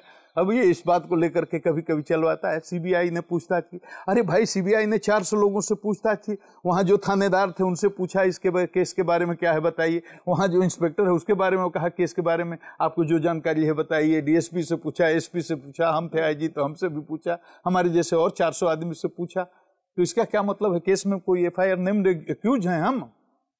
तो ये एक आदमी की और उसके साथ जुड़े हुए 4 आदमी की साजिश है, बदमाशी है, कंप्लीट प्योर मिस्चिफ है, जिसका कोई जवाब नहीं। पूरा डॉक्यूमेंट्री एविडेंस मैं आपको दे दूंगा। मैं क्षमा चाहता हूं जो लोग भी मीडिया में या पोर्टल में इस तरह का न्यूज चलाते हैं नवरूणा को लेकर के, मेरी हाथ जोड़कर प्रार्थना है कि आप मुझे फोन करें, मेरा नंबर है। मेरे व्यक्ति जो हैं 9431608444 पर मैसेज करें, अननोन नंबर नहीं उठाता हूं, और मुझसे पूछें, मैं आपके नाम से डॉक्यूमेंट्री प्रूफ के साथ पूरा फैक्ट्स आपको रजिस्ट्री से भेज दूंगा। तो कोई एक आदमी मेरे खिलाफ अगर मुहिम चला रहा है, आप अपने प्लेटफॉर्म से हमारे खिलाफ क्यों मुहिम चलाइएगा? आपसे मेरी क्या दुश्मनी है? आइडियोलॉजिकल डिफरेंसेज हो सकते हैं, आप किसी दूसरे आइडियोलॉजी के हो सकते हैं, हम किसी दूसरे आइडियोलॉजी के हो सकते हैं, लेकिन गुप्तेश्वर पांडे चोर नहीं है, चरित्रहीन नहीं है। जीवन में 34 साल की नौकरी में एक भी मेरे खिलाफ कोई पब्लिक पिटीशन नहीं है। और किसी दल चाहे वो वामपंथी हो, दक्षिणपंथी हो, किसी दल के एक छोटे से वर्कर से लेकर राष्ट्र स्तर के नेता तक ने मेरी निष्पक्षता पर और मेरी ईमानदारी पर सवाल नहीं खड़ा किया है 34 साल में। आज तक बहुत जिलों, 22 जिलों में काम किया मैंने, 10 जिलों में एसपी रहा हूं और आईजी के रूप में, डीआईजी के रूप में। जो आदमी 34 साल तक बेदाग नौकरी करके गया, कभी किसी विवाद में नहीं पड़ा, पूरी तरह से निष्पक्ष रहा। इतने चुनाव हुए, सारे चुनाव हमने कराए। मेरे मुख्यमंत्री आदरणीय लालू प्रसाद रहे, मेरे मुख्यमंत्री कुछ दिन तो जगन्नाथ मिश्रा भी रहे, मेरे मुख्यमंत्री आदरणीय राबड़ी देवी जी रही हैं, मेरे मुख्यमंत्री आदरणीय नीतीश कुमार जी भी रहे हैं, मेरे मुख्यमंत्री जीतनराम मांझी भी रहे हैं, अभी आदरणीय 6 मुख्यमंत्री मैंने देखे और हर सरकार में मैंने काम किया। मुझे लालू जी भी जानते हैं, राबड़ी जी भी जानती हैं, मांझी भी जानते हैं, आदरणीय नीतीश जी के साथ काम। कोई भी पॉलिटिकल, मैं चुनौती देता हूं, कोई भी बोले किसी भी फ्रंट पर कि कभी मेरे दरवाजा खुला, सब कोई आ सकता है। किसी भी चुनाव में, किसी भी जहां 2 पार्टियों का मामला हो, मैंने किसी पार्टी की मदद की हो, किसी पार्टी का नुकसान पहुंचाया, कभी नहीं पहुंचाया। तो जो आदमी 34 साल तक निष्पक्ष रह गया, उस पर नवरूणा का नाम लेकर के आरोप, कोई अगर माने संदिग्ध चरित्र का व्यक्ति, वो 14 केसों में खुद ही आरोपित है, जेल में है और मुकदमे लड़ रहा है, और उस पर जहां कहीं भी उस पर अपहरण के मुकदमे हैं, उस पर लूट के मुकदमे हैं, चोरी के मुकदमे हैं, हत्या के प्रयास के मुकदमे हैं, ठगी के मुकदमे हैं, अनुसूचित जाति जनजाति पर अत्याचार के मुकदमे, 1-2 मुकदमे हैं उस पर। वो आदमी मतलब एक हमारे जैसे वरीय पदाधिकारी जो कि जीवन भर बेदाग रहा, उसको आज दागदार बनाने की कोशिश। उस मुहिम में किसी को क्यों शामिल होना चाहिए बिना फैक्ट? हमको पूछिए, मैं खुला हुआ हूं, मेरे को अपने यहां बुला लीजिए, मेरे से मांगिए, मैं डॉक्यूमेंट आपको रजिस्ट्री कर देता हूं, आपको देख लीजिए, आप पढ़ लीजिए। निष्पक्ष शोधी खोजी पत्रकारिता इस पर कर लीजिए, मैं चुनौती देता हूं, आइए। सीबीआई तो कर ही रही है ना जांच, आप भी आकर कर लीजिए। लेकिन इस तरह से रैकेट के हाथ में प्ले करना और किसी का चरित्रहीन करना, मैं बहुत आहत महसूस करता हूं। बड़े बड़े लोग बिहार में किसी भी मीडिया हाउस में, किसी भी अखबार में आज तक छपा, कोई आज के जमाने में है कि कुछ करके पचा लेगा? कितना भी ताकतवर आदमी है कि मैं तो बहुत मामूली आदमी हूं। रोज सीएम को मीडिया लपेटती है, पीएम को मीडिया लपेटती है, प्रेसिडेंट के खिलाफ समाचार। गुप्तेश्वर पांडे क्या चीज है? एक गलती करेंगे आप धूल में मिला दीजिएगा। लेकिन बिहार में आज तक कभी किसी ने, 8 वर्ष हो गए ना उस घटना को, मेरे खिलाफ न कुछ लिखा, न कुछ किया, न एक पॉलिटिकल वर्कर। उस चीज को आप कहीं दिल्ली से, कहीं पोर्टल से, कहीं यहां से, कहीं वहां से, कि नवरूणा केस में सीबीआई ने पूछताछ की। अरे पूछताछ 400 आदमी से की, वो जरूरी था। जितने लोग थे सबसे पूछताछ की, थानेदार से लेकर के आईजी तक पूछताछ की, पब्लिक से पूछताछ की, विधायक से पूछताछ की, नेता से पूछताछ की, पब्लिक से पूछताछ की, उसके घर वालों से पूछताछ की। तो उसमें हमसे भी पूछताछ कर ली तो कौन बड़ी बात थी? चलिए, मैं उम्मीद करता हूं कि अब जो गुप्तेश्वर जी के ऊपर ये इल्ज़ाम लगाते हैं, जैसा आपने जिक्र किया कई वेब पोर्टल्स पर, सोशल मीडिया पर, उनको उनके हिस्से का जवाब मिल गया होगा। मैंने आखिरी दफ़ा आपको ऐसे ही आक्रोशित देखा था जब आपकी बिहार पुलिस के एक आईपीएस अफसर विनय तिवारी मुंबई जाते हैं, क्योंकि यहाँ पर आपके पटना में एक्टर सुशांत सिंह राजपूत के पिता के सिंह एक FIR करते हैं, उसकी जांच के लिए जाते हैं। और तब आप इतने ही व्यथित नज़र आते हैं क्योंकि महाराष्ट्र पुलिस का बिहार पुलिस के प्रति जो रवैया रहा, उस IPS अफसर के प्रति जो रवैया रहा, और आप टीवी चैनलों पर भी मुखर होते हैं, अपने तरीके से भी रीच आउट करने की कोशिश करते हैं। मैं चाहता हूं कि विस्तार से आप बताएं कि ये पूरा प्रकरण है क्या, और मुंबई पुलिस को आपने कैसे रीच आउट करने की कोशिश की और उनका क्या रिस्पॉन्स। सिंपल बात है सौरभ जी, बहुत ईमानदारी से वो तो मेरी दिक्कत यही है कि मैं एकदम खुला आदमी हूँ, थोड़ा इमोशनल हूँ, दिल से बोलता हूँ, दिल से बोलता हूँ, इसलिए कभी कभी विवाद में भी पड़ जाता हूँ। सिंपल बात है, उसके पिता यहाँ देखिए 74 साल के हैं, बूढ़े हैं, बीमार हैं, लाचार हैं, कमजोर हैं, और ठीक है वो एक मैं समझता हूँ लोअर मिडिल क्लास से आते हैं। सुशांत का नाम बड़ा हो गया था, उसने पैसे भी कमा लिए थे, लेकिन किस तरह से परिवार से आता है, आप जा करके उनके घर को, फ्लैट को आज भी देख सकते हैं, किस तरह से एक क्लर्क किरानी चपरासी का घर जैसा होता है वैसे ही रहते हैं वो। और हम नहीं समझते हैं कि किसी भी स्थिति में ये हत्या हो, आत्महत्या हो, जो भी हो, लेकिन सुशांत के पिता की ये औकात नहीं है कि ये मुंबई जाकर के मुकदमा लड़ सके या मुकदमे में पैरवी कर सके। ये इनके बूते की बात अलग है। कोई उनके परिवार में है नहीं, 2 ही आदमी का परिवार था, बहनें 2 हैं, शादीशुदा हैं, अपने ससुराल चली गई हैं। उनके परिवार में सुशांत था, उसके बाप थे, माँ भी नहीं है। तो अब सुशांत चला गया तो अब 1 मैन फैमिली है, केवल सुशांत के पिता है, उनके लिए संभव नहीं है कि मुंबई जाके। अब ये मामला जब आया वहां पर उसके साथ वो घटना होती है, उसके बाद में 14 जून को घटना होती है। 20 जून तक देखिएगा कि पूरी मीडिया से ये न्यूज गायब है। मैं मोटा मोटी कह रहा हूँ, 20 न्यूज तक मुंबई शांत, प्रिंट मीडिया में, इलेक्ट्रॉनिक मीडिया में कहीं सुशांत नहीं है, सारा मामला गायब। अब ये ADR हो गया है, मतलब एक्सीडेंटल डेथ रिपोर्ट। अब मुंबई पुलिस इसकी जांच कर रही है, रोज समन जा रहा है, नोटिस जा रही हैं सर्विस, और बड़े बड़े लोग आ रहे हैं, इंट्रोगेशन हो रहा है, पूछता किस नियम के तहत ये सब कर रहे हैं आप भाई। नोटिस दे दे करके 45 आदमी तो ऑन रिकॉर्ड आपने बताया कि हमने नोटिस दिया, इंट्रोगेशन किया। कैसे इंट्रोगेशन कर रहे हैं? और इंट्रोगेशन कर रहे हैं तो व्हाट इज कमिंग आउट, क्या फैक्ट है? पूरा देश जब जानना चाहता है, इतना सेंसेशनल हो गया है, तो आप कुछ भी 2 लाइन तो बताइएगा ना। तो सुशांत वाले मामले में मुंबई पुलिस 2 लाइन भी संतोषजनक जवाब नहीं दे पाई। एक पीसी करके जब मामला इतना विवादित हो गया और सेंसेशनल हो गया, तो मुंबई के पुलिस कमिश्नर साहब को आकर के पीसी करके 4 लाइन बोलना चाहिए था कि देखिए हम बैठे नहीं हैं, आप हम पर आरोप मत लगाइए, हम 2 महीना से बैठे नहीं हैं, हमने ये किया है, ये किया है, ये किया है, ये किया है, और हम सही दिशा में इन्वेस्टिगेशन या इंक्वायरी कर रहे हैं, हम नतीजे पर पहुंचने वाले हैं। इतना भी कहने का गट्स आपको नहीं, ये क्या बात है?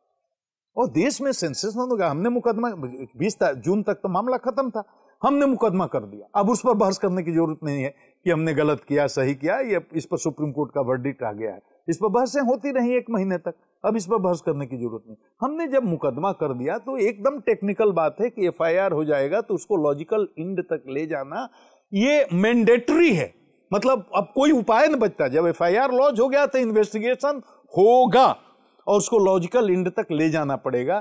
तो मिस्टेक ऑफ फैक्ट हो, मिस्टेक ऑफ लॉ हो, या केस ट्रू हो या कंप्लीटली फॉल्स हो, जो भी हो, लेकिन लॉजिकल कंक्लूजन तक ले जाना पड़ेगा। अब हमने केस कर दिया, हमने टीम भेज दी, 24 को केस हुआ, 25 को केस हुआ, 26 को मैंने टीम बनाई और मैंने 27 को वहां लैंड करा दिया। टीम इन्वेस्टिगेशन करने लगी। अगर आपको ये लगता था कि हम केस नहीं कर सकते थे, हमारी जो रिस्ट्रिक्शन नहीं था और हमको इन्वेस्टिगेशन करने का भी अधिकार नहीं था, तो जैसे हमारी टीम गई तो आप दूसरे दिन हमको फोन करके बोलते साहब आप केस किए गलत है, आपका इन्वेस्टिगेशन करने का राइट नहीं है, केस करने का राइट नहीं है, हम आपको इन्वेस्टिगेशन करने भी नहीं देंगे, आप अपनी टीम वापस बुला लेते, बुला लीजिए, हम अपनी टीम वापस बुला लेते।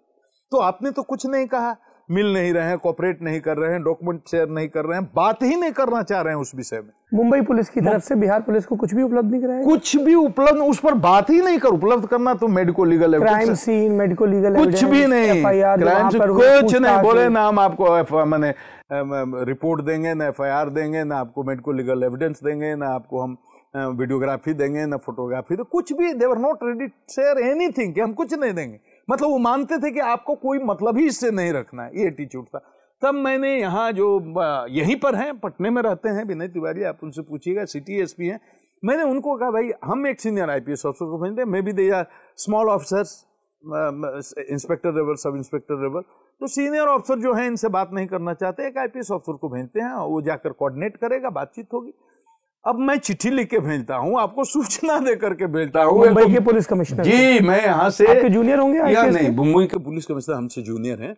मैं यहाँ से, मैं का मतलब मेरा सीनियर एसपी लिखता है, वहाँ के डिप्टी कमिश्नर को लिखता है और चिट्ठी लिखता है, भाई जा रहे हैं, इनको आईपीएस मेस चाहिए। डिप्टी कमिश्नर सीनियर एसपी को फोन करता है, वो कहता है कि हम आईपीएस मेस नहीं देते, आईजी हेडक्वार्टर देते हैं, उनसे बात करिए। मेरा सीनियर एसपी आईजी हेडक्वार्टर से बात करता है, एक बार नहीं कई बार बात कर, आने दो हम दे देंगे ना। अब ये बोलता मेरा नंबर दे दो, जो अफसर आ रहा है वो बात कर लेगा, हम दे देंगे कमरा।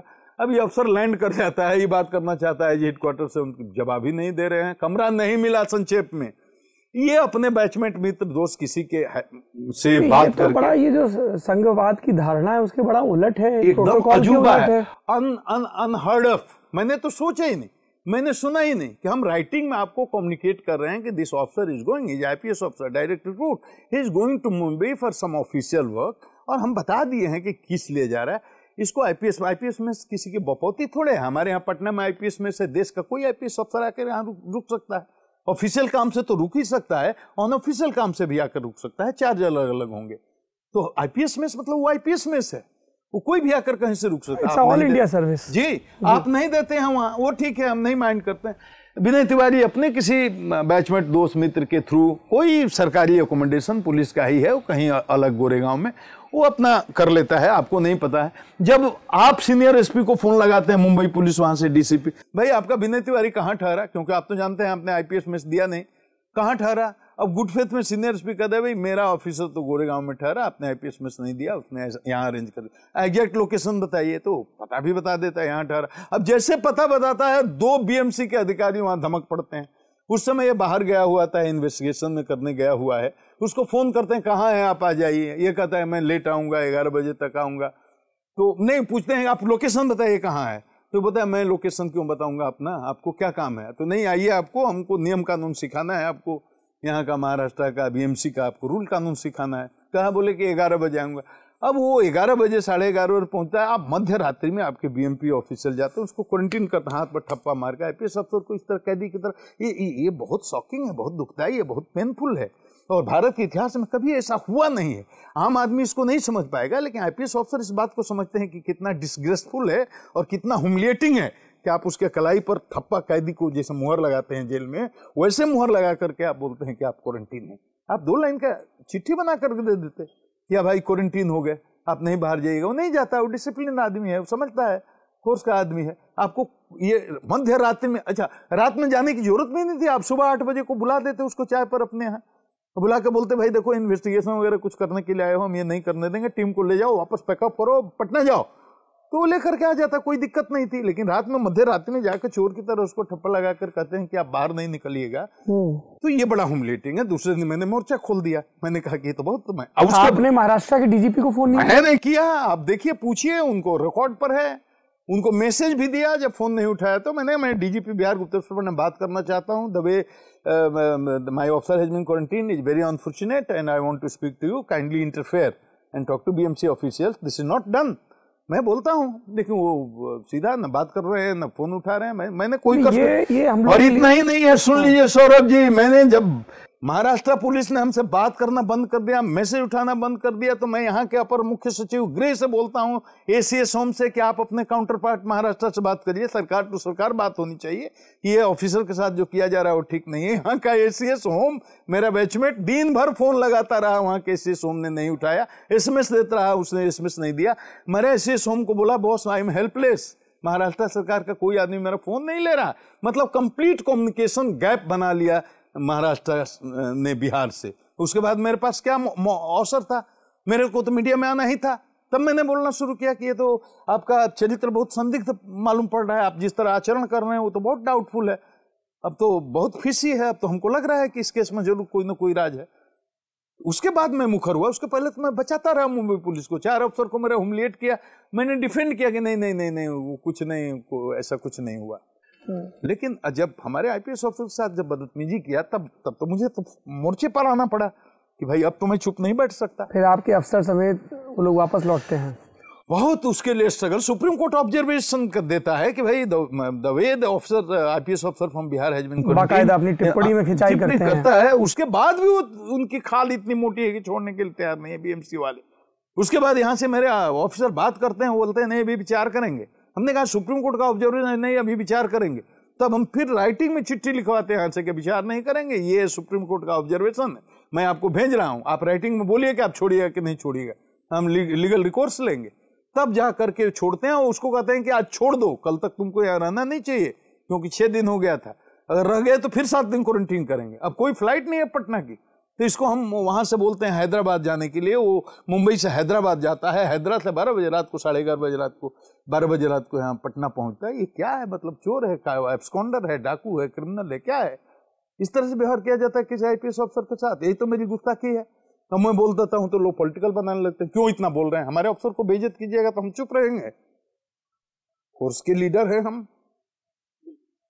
तो आपके अफसरों ने वहाँ पर जितनी भी जो भी जांच की, क्या आपको लगा कि ये फाउल प्ले है मामला? क्योंकि जो टीवी की डिबेट्स हैं वो तो बहुत एंगल चेंज कर रही हैं। कभी नेपोटिज्म की बात होती है, कभी परिवार की बात होती है, फिर रिया की बात होती है, अब ड्रग्स की बात हो रही है। बड़ा एंगल। देखिए, मैं किसी बात पर नहीं करता। हम लोगों को अनुसंधान करना कितना मौका मिला? 4 दिन, only 4 days without any help and active cooperation from Mumbai police, only 4 days। My officer were there, 4 officer were there, Vinay Kumar Dave, they went over there, same day he was quarantined, so he had no time, he didn't do anything, and the officers who were already there in Mumbai, they could investigate the case only for 3-4 days, without that too, without any help and cooperation from Mumbai police। तो अब 4 दिन में क्या कोई कितना साक्ष्य जुटा सकता है? पर आपने जैसे कहा कि आप मुंबई पुलिस की जांच से संतुष्ट नहीं थे जब आपने भेजा, वो देश नहीं संतुष्ट है, मैं भी नहीं संतुष्ट हूं। और जिस तरह से मुंबई पुलिस बिहेव करने लगी, उससे मेरे मन में बहुत गहरी शंका बैठ गई कि ये सिंपल नेचुरल डेथ का केस नहीं है, सुसाइड का केस नहीं है। सुसाइड, उसके पिता ने भी कोई हत्या का मुकदमा नहीं किया है, आपको जानकर आश्चर्य होगा जी। जो केस भी हुआ वो कहाँ का है? वो अबेटमेंट टू सुसाइड के किया है कि भाई हमारे बेटे ने सुसाइड ही किया, लेकिन इसके पीछे ये लोग जिम्मेदार हैं। उस पर जांच होनी चाहिए कि भाई ये जिम्मेदार हैं, नहीं हैं तो कैसे हैं, उस पर अनुसंधान होना चाहिए। हम तो उसी पर अनुसंधान कर रहे थे। तो हत्या का केस तो उन्होंने भी नहीं किया है। लेकिन मुंबई पुलिस का जिस तरह से अनप्रोफेशनल, अनइथिकल बिहेवियर हुआ, वो बहुत सारे डाउट क्रिएट कर दिया, केवल मेरे मन में नहीं, ये पूरे देश के मन में। वो अनप्रोफेशनल तरीके से बिहेव करने के कारण मुंबई पुलिस की इतनी बदनामी हो गई। अगर तरीके से अगर चलते तो इतनी बदनामी नहीं होती। उन दिनों का आपका एक बयान और वायरल हुआ, हमने अपने ललित टॉप शो में भी लिया, फिर आपने माफी भी मांगी, वो भी शो में दिखाया। आपने कह दिया था कि उनकी इतनी औकात नहीं है कि वो नीतीश कुमार से सवाल। आप रिया चक्रवर्ती के बारे में बात, रिया चक्रवर्ती जी ने क्या कहा नीतीश कुमार के बारे में, वो भी मेरी बात है। मैं टीवी नहीं देखता। एक बात, आप मेरे घर में गए होंगे, कहीं देखे होंगे, कहीं टीवी नहीं आपको दिखेगा। मैं टीवी देखता ही नहीं हूँ, आपको जानकर। मैंने 20 साल से टीवी पर छाए हुए थे, टीवी नहीं, मैं नहीं देखता। मैं ठीक करते हैं, हम भी नहीं देखते। मैं 20 साल से टीवी नहीं था। मैंने पिछले 25 साल से कोई मूवी नहीं देखी है। मैं किसी हीरो हीरोइन को नहीं पहचानता। मैं नए नाम सुने हैं, जैसे सलमान खान, वो कौन खां, कुछ 2-4-5 मशहूर लोग हैं, उनको कहीं फोटो वोटो में देख करके मैं पहचान लेता हूँ। कभी मैंने 25-30 साल से कोई टीवी नहीं, फिल्म नहीं देखी है। मैं टीवी नहीं देखता, तो मुझे पता ही नहीं चलता कब कौन न्यूज चला, कौन आया, क्या आया। मैं टीवी पर बैठकर लाइव दे देता हूँ, लेकिन खुद टीवी नहीं देखता। तो ये मेरी स्थिति। रिया चक्रवर्ती ने क्या कहा था वो नहीं मैंने, लेकिन कुछ उन्होंने उटपटांग बयान दिया था। उसके बाद में उन्होंने कहा था कि पॉलिटिकल इंटरफेरेंस की वजह से ये सब हो रहा है। जो भी है, आप ये बताइए, मैंने आप एकदम इम्पार्शियल तरीके से सोचिएगा। मैंने सोचा कि मैंने क्या कह दिया। मैंने तो अचानक स्पॉन्टेनियस रिएक्शन में बोला था कि रिया चक्रवर्ती की ये औकात नहीं है कि बिहार के मुख्यमंत्री पर टिप्पणी करे। अब देखिए, अब मैंने उसी समय कह दिया भाई इससे कोई हर्ट हुआ तो मैं माफी मांगता हूँ, तुरंत, इंस्टेंटली, दूसरी। तो ये बात ही खत्म होगी। अब इस पर तो बहस करने की जरूरत नहीं। लेकिन एक मैं बात कर रहा हूं कि अगर लिटरल मीनिंग देखिए तो औकात का मतलब होता है स्टेचर। इसके अलावा औकात कोई गाली नहीं है। कोई भी देश का कोई भी बुद्धिमान जो उर्दू का हो, हिंदी का हो, हमको बता दे कि औकात का मतलब बिल्कुल गाली नहीं है। लेकिन हमारे ये निगेटिव सेंस में इसका यूज होता है। कह रहे हैं आप, और हमारे देश का कोई भी नागरिक किसी पर भी संविधान के दायरे में टिप्पणी करने का अधिकारी है जी। तो हमने ये कहा कि उनकी ये स्टेचर नहीं है, तो इसीलिए मैंने तुरंत कहा कि भाई अगर उनको इससे किसी को, रिया जी को तकलीफ पहुंची है, मेरा इंटेंशन है तो मैं माफी। तो ये बात तो उसी समय खत्म हो गई। ठीक बात है। सोशल मीडिया पर हल्ला रहा, और मैं सोशल मीडिया पर अब इसलिए आना चाहता हूं क्योंकि कई लोगों की नज़र में डीजीपी बिहार सोशल मीडिया के दुलारे हैं। वो फेसबुक लाइव पर आते हैं तो एकदम हज़ारों की संख्या में लोग आ जाते हैं सुनने के लिए, और कई लोग कहते हैं कि वो सोशल मीडिया पर अति सक्रिय हैं अपनी छवि और पुष्ट करने के लिए, और उसका एक्टिव पुलिसिंग से कोई लेना देना नहीं है। ये पीआर मैनेजमेंट है, इस तरह की टिप्पणी करते हैं। तो दोनों तरह के रुख आते हैं। नहीं, ठीक है, एकदम सही है, आना भी चाहिए। लेकिन एक बात बताइए, हम अब आपसे एक सवाल करते हैं, आप लोगों से सवाल किया, ये क्या कारण है कि कोई भी सरकार रही हो और बिहार के किसी कोने में, किसी जिले में, कहीं भी कब जब सांप्रदायिक तनाव होता है और फसाद की स्थिति उत्पन्न होती है, तो गुप्तेश्वर पांडे को ही क्यों भेजा जाता है? अकेला हेलीकॉप्टर से क्यों उतार दिया जाता है? क्या मुझे मेरे साथ एडिशनल फोर्स दी जाती है? क्या आप जा रहे हैं तो 5 कंपनी फोर्स लेकर के जाइए, ये एसटीएफ लेकर के जाइए, कमांडो लेकर के जाइए, अकेला मुझे उतारा जाता है। और आपको मालूम है, मुझे कुर्ते पैजामा में भी उतारा गया है। मुझे मुख्यमंत्री जब मांझी जी थे और छपरा जैसा शहर जब जलने लगा और वहां पर पूरी 1 बटालियन आईटीबीपी की फोर्स उतारने के बाद भी छपरा शहर कंट्रोल नहीं हुआ। 5 साल पहले की बात बताता हूं, और मैं सोया हुआ था, 6 बजे मुख्यमंत्री जी ने फोन किया कि छपरा अब आप नहीं जाइएगा तो नहीं बचेगा। तो वहां तो कलेक्टर भी, एसपी हैं, आईजी हैं, डीआईजी हैं, सब कैंप कर रहे हैं। और पूरी बटालियन मतलब 10 कंपनी, मतलब 1000 आईटीबीपी की फोर्स, जिला का 2000 अलग छोड़ दीजिए। एक छोटे शहर को, छपरा छोटा शहर है, तो छोटे छपरा शहर को कंट्रोल करने के लिए 1 कंपनी पारामिलिट्री फोर्स, 2000 जिले की फोर्स, एसपी वही है, कलेक्टर वही है, कमिश्नर वही है, आईजी वही है, सब कैंप कर रहे हैं। और 6 बजे सुबह में हमें वर्दी पहनने का समय दीजिए, तो वो कहते हैं नहीं नहीं, आप जैसे हैं वैसे जाइए। और 6 बजे मैं आंख मलते हुए दौड़ करके हेलीकॉप्टर में बैठता हूं और मैं अकेला जाता हूं। शहर में चारों तरफ आगजनी हो रही है। 5 साल पहले की बात है, कोई बहुत पुरानी बात तो है नहीं। अकेला मैं जाता हूं, अगजनी हो रही है शहर में, ट्रैक्टर कहीं जल रहा है, कहीं गाड़ी फूंकी जा रही है, और मैं अकेला जाता हूं। 6 घंटे में शहर के लोगों को मनवा करके और पुलिस प्रशासन जिंदाबाद करवा करके मैं लौट करके उसी हेलीकॉप्टर शाम को आ जाता हूं। क्यों भेजती है? अगर सुगौली में दंगा होता है किसी से, मोतिहारी में, मुझे क्यों भेजा? जब दरभंगा में प्रॉब्लम होता है तो सब हैं, कलेक्टर हैं, कमिश्नर, आईजी हैं, क्यों भेजा जाता है? औरंगाबाद जल रहा था अभी 2 साल पहले, वहां आईजी, डीआईजी, कलेक्टर, कमिश्नर सब कैंप कर रहे हैं, फोर्स कैंप कर रही है। अभी हमारे माननीय मुख्यमंत्री जो नीतीश कुमार हैं, यही मैं मुजफ्फरपुर में था, बीएमपी का डीजी था, बोले कि आप नहीं जाइएगा तो औरंगाबाद संभलेगा नहीं, अब जाइए। और मैं वहां से 150 की स्पीड में जाकर 4 घंटे में मुजफ्फरपुर से औरंगाबाद पहुंचता हूं और रात भर जग करके सुबह तक मैं कंट्रोल कर लेता हूं। और कुछ नहीं, मैं अब ये क्यों, मैं मेरा जादू नहीं, अपनी तारीफ नहीं कर रहा हूं। ये कम्युनिटी पुलिसिंग का ये कमाल है कि कोई ऐसा जिला नहीं है जहां 100-200 मुसलमान, 100-200 हिंदू, जो हमारे पास जिनके नाम नहीं है, नंबर नहीं है, जिनको जाता नहीं हूं, मैं जाने के पहले जैसे मुझे सूचना मिलती है यहां से पुलिसिंग शुरू कर देता हूं। भाई ये सरकार की इज्जत का सवाल है, मेरी इज्जत का सवाल है। मेरी इज्जत रख लो, यहां दंगा फसाद नहीं होना चाहिए। और मेरे जाने के पहले 100-200 500 आदमी अपना काम करना अपने अपने कम्युनिटी में शुरू कर देते हैं। मुसलमानों के कम्युनिटी में काम करना शुरू करते हैं, हिंदुओं के कम्युनिटी में काम करना शुरू कर देते हैं। और by the time I reach over there everything seems to be normal. तो एक बार, ये 100 बार नहीं 500 बार टेस्ट हो चुका है।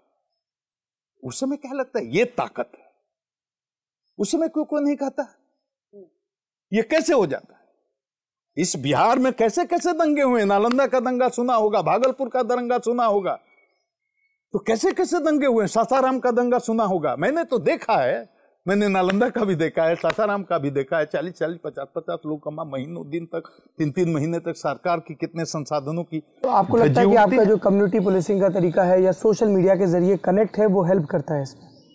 वो लॉ एंड ऑर्डर को कंट्रोल करने में, क्राइम को कंट्रोल करने में कम्युनिटी पुलिसिंग की भूमिका को कैसे आप नकार कर सकते हैं?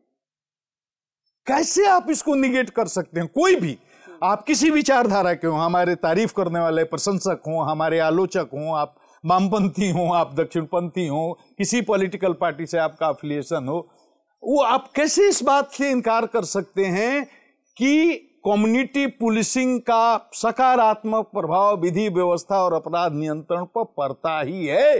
कम्युनिटी पुलिसिंग के ही कंटेक्स्ट में कई दफा जो शराबबंदी को लेकर आपने अलग अलग जिलों में जाकर सम्मेलन किए, उनकी चर्चा होती है और कई आलोचक कहते हैं कि मुख्यमंत्री नीतीश कुमार की गुड बुक में आने के लिए आप ये कर रहे थे। मुख्यमंत्री ने पब्लिक मंच से बोला था, ये कोई सीक्रेट बात तो है नहीं। सौरभ जी, ये जो लोग कहते हैं या तो उनको पूरी पृष्ठभूमि इसकी नहीं मालूम है, ये कोई गुड बुक में आने के लिए हम कर रहे थे, कोई प्लानिंग की तरह कर रहे थे, ऐसा कुछ नहीं है इसमें मिस्ट्री। जी। यहाँ अंतर्राष्ट्रीय मद्य निषेध दिवस के अवसर पर हमारे डीजीपी बनने के 1.5 साल पहले की बात है, एक सार्वजनिक समारोह में जिसमें सैकड़ों पटना के पत्रकार, प्रिंट मीडिया के, इलेक्ट्रॉनिक मीडिया के थे, सारे आईएएस थे, सारे आईपीएस थे, तो मुख्यमंत्री जी ने वहां से मंच से ये बोला कि शराबबंदी, शराब पीने से चूंकि आदमी का सामाजिक आध्यात्मिक पतन होता है और शराबबंदी हमारा मतलब एजेंडा है, मुख्य एजेंडा है, हम चाहते हैं कि जनता के समर्थन के बिना चूंकि ये अभियान सफल नहीं हो सकता है, मैं चाहता हूं कि जनता तक ये बात पहुंचाई जाए। और हमको संबोधित करते हुए सार्वजनिक मंच से उन्होंने कहा मीडिया के सामने, सैकड़ों मीडिया के लोग थे, कि गुप्तेश्वर पांडे जी यहां बैठे हैं, डीजीपी एमपी हैं, इनकी बात लोग सुनते हैं। मैं कोट कर रहा हूं, जनता इनकी बात चूंकि सुनती है तो ये इनको जनता के बीच जाकर के, ये सरकारी काम है, सामाजिक काम भी है, लोगों को शराबबंदी कानून का फायदा बताना चाहिए और लोगों का समर्थन प्राप्त करना चाहिए, तब ये कानून सख्ती से लागू हो सकेगा। तो सार्वजनिक मंच से मीडिया के सामने हमको आदेश देते हैं कि आप जाइए और मैं वो काम शुरू करता हूं, तो इसमें मैं खुश करने के लिए उनको क्या, लोग आपकी बात सुनते तो हैं और कई दफा वो बात वायरल ऑडियो या वीडियो की शक्ल में होती है। जैसे एक ऑडियो जो मुझे बहुत पसंद आया, मेरे लिए it was a very pleasant surprise, जिसमें आप लॉकडाउन के दौरान किसी नाके पर कोई महिला सिपाही तैनात है तो उनसे बाबू करके बात कर रहे हैं कि तुमको कोई दिक्कत तो नहीं है। इस तरह के ऑडियो वायरल होते हैं जिससे एक बड़ी अच्छी छवि बनती है पुलिस की। फिर कई वैसे ऑडियो भी वायरल होते हैं जिसकी लोग अपने अपने ढंग से व्याख्या करते हैं कि कोई पत्रकार इन्फॉर्म कर रहा है कि माइनिंग हो रही है तो आप डांट रहे हैं कि भाई ये कोई तरीका है फोन करने का, या आप सीधे दोनों का जवाब देता हूं जी। पहला तो ये है कि मैं आप जाकर के सिपाही, पहली बार सिपाहियों को लगा कि डीजीपी को, ये पुलिस मैनुअल में अंग्रेजों की बनाई हुई इस व्यवस्था में डीजी और सिपाही के बीच में इतनी बड़ी दूरी है, इतना लंबा गैप है कि सिपाही तो एसपी से ही नहीं मिल पाता, उसकी पहुंच वहां परिचारी प्रवर यानी सर्जेंट मेजर तक होती है। सिपाही को तो एसपी से मिलने में प्रॉब्लम है, उसके ऊपर का तो सोच भी नहीं सकता। डीजीपी माने पुलिस के लिए, सिपाही के लिए लगता है कि भगवान है। मैंने ये लॉकडाउन का टाइम बहुत बड़ा चैलेंजिंग था, हमारे सिपाही हर जगह मोर्चे पर थे, खड़े थे, हर जगह लड़ रहे थे कोरोना से, और हमारे लोगों में भी संक्रमण फैल रहा था। हताशा, निराशा, फ्रस्ट्रेशन का माहौल तो आम जनता में जब हो ही जाता है ऐसे माहौल में, तो हमारे फोर्स में भी था। उनके मनोबल को बनाए रखना बड़ा जरूरी था। तो मैं हर जगह गया, आपको जानकर आश्चर्य होगा, जिन जिलों को रेड जोन घोषित किया गया था, मैं कोरोना में बैठा ही नहीं, आप पता करिएगा, मैं पूरा कोरोना दौड़ता रहा जब सब लोग अपने घरों में रहे। तो मैं हर रेड जोन में गया, कंटेनमेंट एरिया जहां कोविड पॉजिटिव रहते हैं वहां गया, और जहां हमारे सिपाही रात को 12 बजे खड़ा रहते थे कंटेनमेंट एरिया में, और क्वारंटीन सेंटर और कोविड-19 के पेशेंट जहां रखे जाते हैं आइसोलेशन सेंटर, मैं सब जगह जहां मेरे सिपाही और थानेदार ड्यूटी करते हैं सब जगह जा करके रात में दिन में खड़ा होता था। जहां नहीं जा पाता था वहां फोन से बात करता था, कहीं सिपाही से, कहीं हवलदार से, कहीं चौकीदार से, कहीं थानेदार से, तो उससे कनेक्टिविटी बनती है, फोर्स का लीडरशिप बनता है। तो इसलिए आप देखिएगा कि पुलिस एसोसिएशन के लोगों ने एक बार खड़ा होकर के बोला कि हमारा जो डीजीपी है, ऐसा डीजीपी दुनिया में होना चाहिए। मेरी तारीफ में बहुत बातें बोली जो मैं बोल करके आपको बोर नहीं करना चाहता। तो ये हमारे जो लोग हैं कम पढ़े लिखे हैं, उनको इमोशन से ही आप मान सकते हैं। True. वो फिलॉसफी और दर्शन नहीं जानते, और फिलॉसफी दर्शन नहीं सुनेंगे, वो केवल इमोशन से बंधेंगे। मतलब उनको ये लगेगा कि हमारा नेता, हमारा गार्जियन, हमारा अभिभावक, हमारा डीजीपी हमको प्यार करता है और हमारे सम्मान के रक्षा के लिए खड़ा है, तो आपके लिए जान दे देंगे। सिपाही इतने भावुक होते हैं। तो मैं तो एक चौकीदार के लिए लड़ा, एक गजटेड ऑफिसर को सस्पेंड करवाया सरकार से, चौकीदार से सार्वजनिक रूप से उठा बैठी उन्होंने करा दी। हाँ, काफी चर्चित प्रकरण था और बहुत अनफॉर्चुनेट भी था। तो वो एक नेतृत्व देने का तरीका है, वो मैं करता रहा। दूसरे पत्रकार की जो बात कर रहे हैं तो पता लगे कि कितने दिन की पत्रकारिता में उनका इतिहास, हमको नहीं पता, बहुत स्वयंभू पत्रकार कुछ नहीं, वो जो 4 दिन पहले के पत्रकारिता में आए उनका काम। अब ऐसे लोग होते हैं, अब हम क्या बताएं, अब मीडिया के लिए अब ये बोलना बहुत फिर विवाद में पड़ जाएगा। आप जाके पता करिए कि स्टिंगर लोग क्या करते हैं। बालू, पहले तो बालू जो निकल रहा है उसका पुलिस विभाग से सीधा कोई संबंध, माइंस विभाग का विभाग। हम लोग का आदेश है कि जब भी सहयोग की जरूरत पड़ेगी तो आपको पुलिस बल का सहयोग करना है, हमें उसमें कुछ करना नहीं।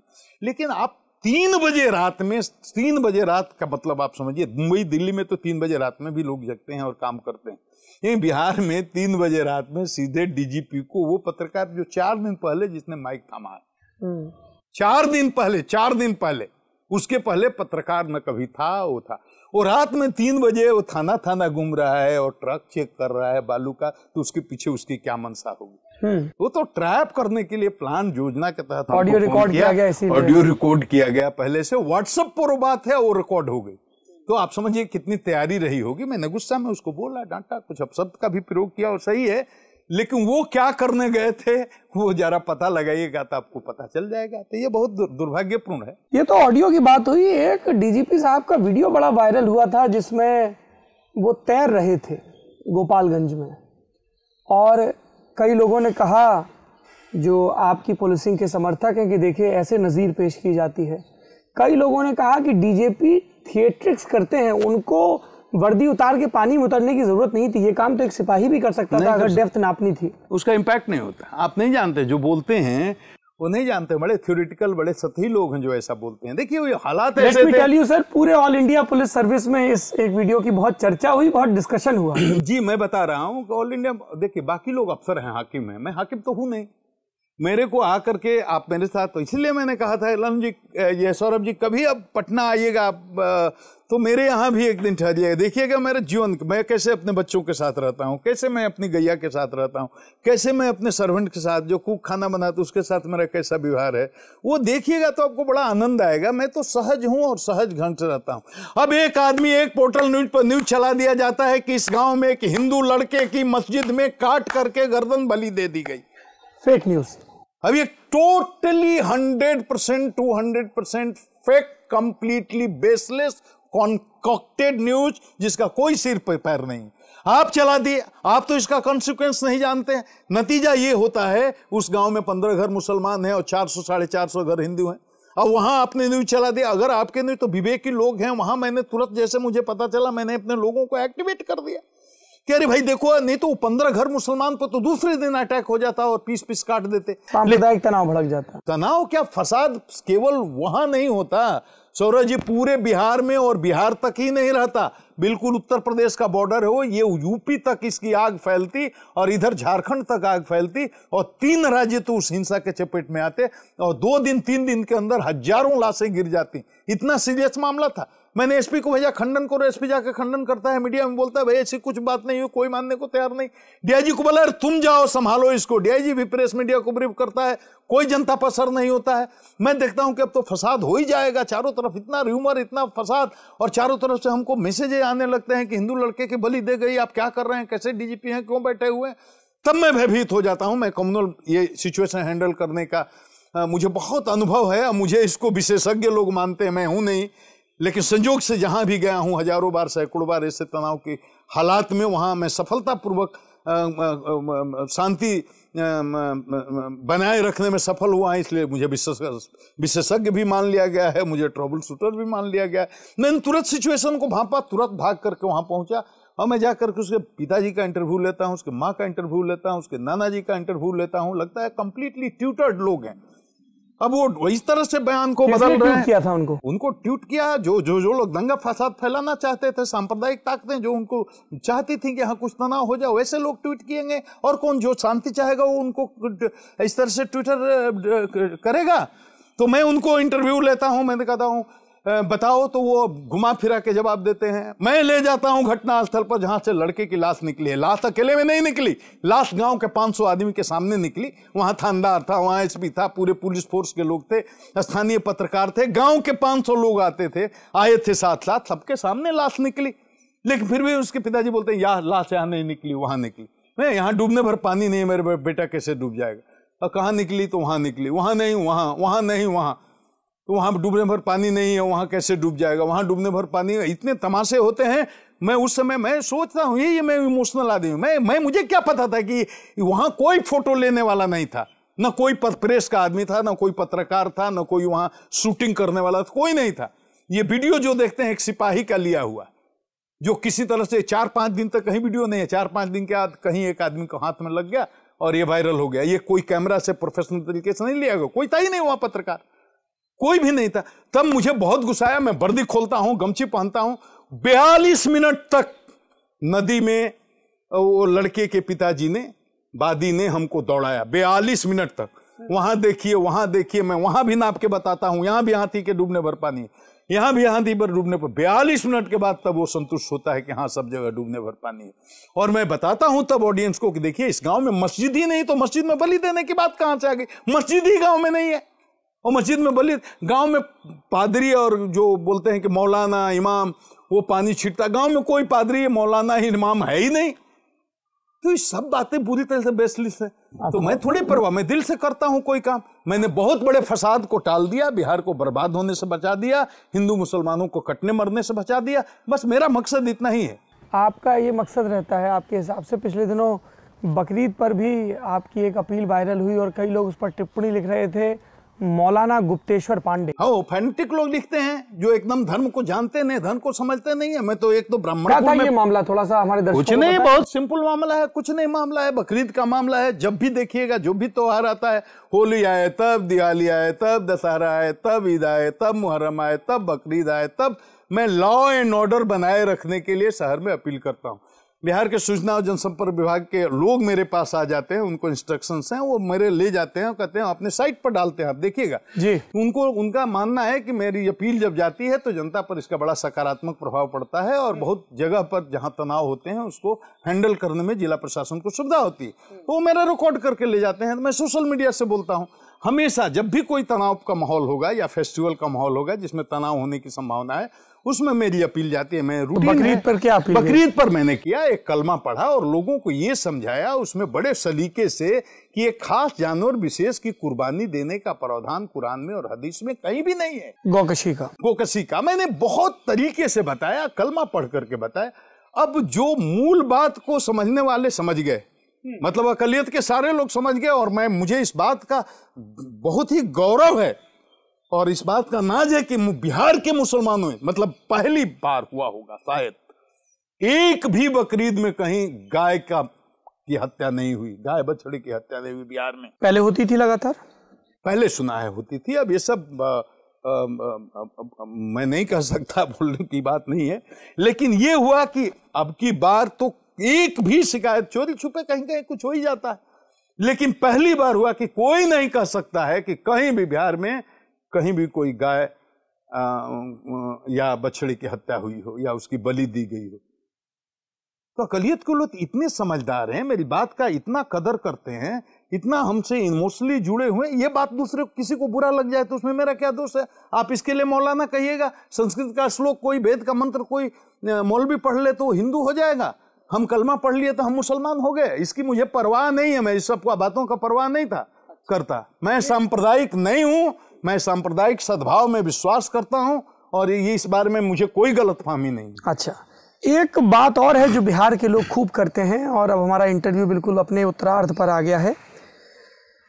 वो ये पूछते हैं कि गुप्तेश्वर पांडे ने प्रशासनिक अधिकारी की पारी तो लगभग खेल ली, इस प्रशासनिक अधिकारी की पारी के बाद राजनीतिक पारी की शुरुआत कब होगी?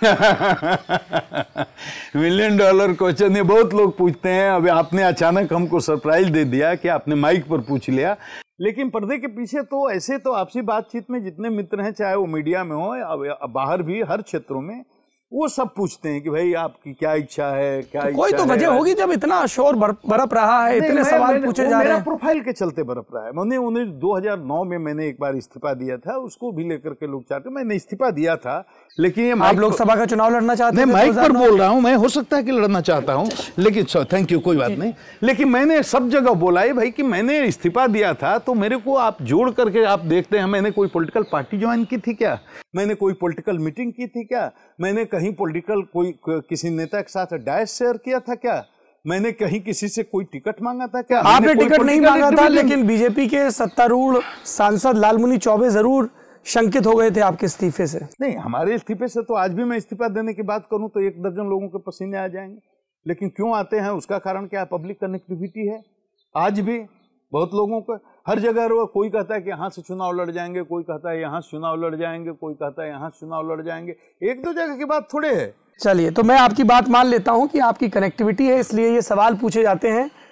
पर जवाब तो दे दीजिए। जवाब ये है कि अगर ये बताइए हमको, जवाब ये बात सुनते सुनते मैं बहुत परेशान हो गया हूँ। हाँ, तो एक इसको रिजॉल्व कर दीजिए। मैं ये कह रहा हूँ कि अगर कोई अपनी सरकारी सेवा के बाद अगर कोई आदमी राजनीति में आना चाहता है या चुनाव में भी आना चाहता है, बताइए इसमें गैर कानूनी, अनकॉन्स्टिट्यूशनल अच्छा है, अनइथिकल क्या अच्छा है, इलीगल क्या है? लंबे प्रशासनिक अनुभव के बाद कोई आए तो आएंगे क्या? सवाल तो फिर वही आ गया। मैं तो ये कह रहा हूँ इसमें कोई अनकॉन्स्टिट्यूशनल बिल्कुल नहीं है, कुछ गैर असंवैधानिक है, गैर कानूनिक है, अनैतिक है। इस देश में लंबी परंपरा रही है, नहीं रही है तब भी यशवंत सिन्हा से लेके आर.के. सिंह से लेके पुलिस ना भी रही हो तो एक नई परंपरा भी शुरुआत करनी हो तो उसमें क्या हर्ज है? तो कब होगी इस परंपरा की शुरुआत? मुझे नहीं मालूम, मैं जनता का आदमी हूँ, जनता से जुड़ा हुआ। मतलब इसको सर ओपन एंडेड जवाब कहते हैं हम लोग। ओपन जवाब ही है कि मैं जब जनता चाहेगी, मेरे लोग जब चाहेंगे, मुझे बहुत प्यार करते हैं, जब लोग चाहेंगे कि आपके राजनीति में आने की जरूरत है तो मैं राजनीति पर भी आ जाऊंगा। उसमें क्या बात है? इतना क्या छुपा छुपी का बात है?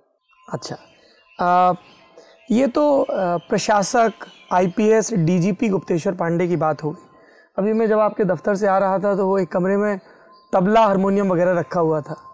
तो फिल्में तो आप नहीं देखते हैं, संगीत का शौक है क्या? 2001 में जब गुजरात में थोड़ा सांप्रदायिक माहौल खराब हुआ था तो वो मेरा, आप देख सकते हैं यूट्यूब पर देख सकते हैं, मेरे गीत हैं, सांप्रदायिक सद्भाव के लिए मैंने गीत गाए थे। वो गीत सारे 8 गीत मैंने खुद लिखे, मैंने खुद गाए, मैंने खुद उसमें म्यूजिक भी दिया है। वो टी सीरीज से गायक भी हैं आप? मैंने खुद गाया, मेरी बेटियों ने कोरस किया है। वो टी सीरीज से रिलीज हुआ था। वो सांप्रदायिक सद्भाव और देशभक्ति के गाने हैं और मैंने लिखा भी खुद है, कंपोज भी खुद किया है, गाया भी खुद है। आप एक अगर मेरे दर्शकों के लिए एक मुखड़ा सुना दें। मैं तेरी भारत माता हूँ, कुछ तो मेरा ध्यान धरो, जाति धर्म के नाम पे लड़ के मत मेरा अपमान करो, मैं तेरी भारत माता हूँ। इस तरह के गीत मैंने लिखे। बहुत सुंदर भाव है ये तो सिर्फ देशभक्ति के गाने लिखते सुनते हैं या और भी गाने? जैसे मैंने आप भोजपुरी स्पीकिंग बेल्ट से आते हैं, भोजपुरी के गाने बड़े पॉपुलर होते हैं। हाँ, हिंदी के गाने भी बड़े पॉपुलर होते हैं। भोजपुरी को तो अश्लीलता के कारण बहुत बदनाम कर दिया गया है। उसके खिलाफ भी मैंने एक मुहिम चला कर रखी है कि भोजपुरी को अश्लीलता से मुक्त किया जाए। तो भोजपुरी में भी बहुत मेरी रुचि रही है। वो एक दूसरा ही पक्ष है, दूसरा पक्ष है। आखिरी सवाल गुप्तेश्वर पांडे जी, आपने धैर्यपूर्वक हमारे सब सवालों के जवाब दिए। बिहार को लेकर बिहार के लोगों की, नौजवानों की और बिहार के बाहर के लोगों की भी एक चिंता रहती है।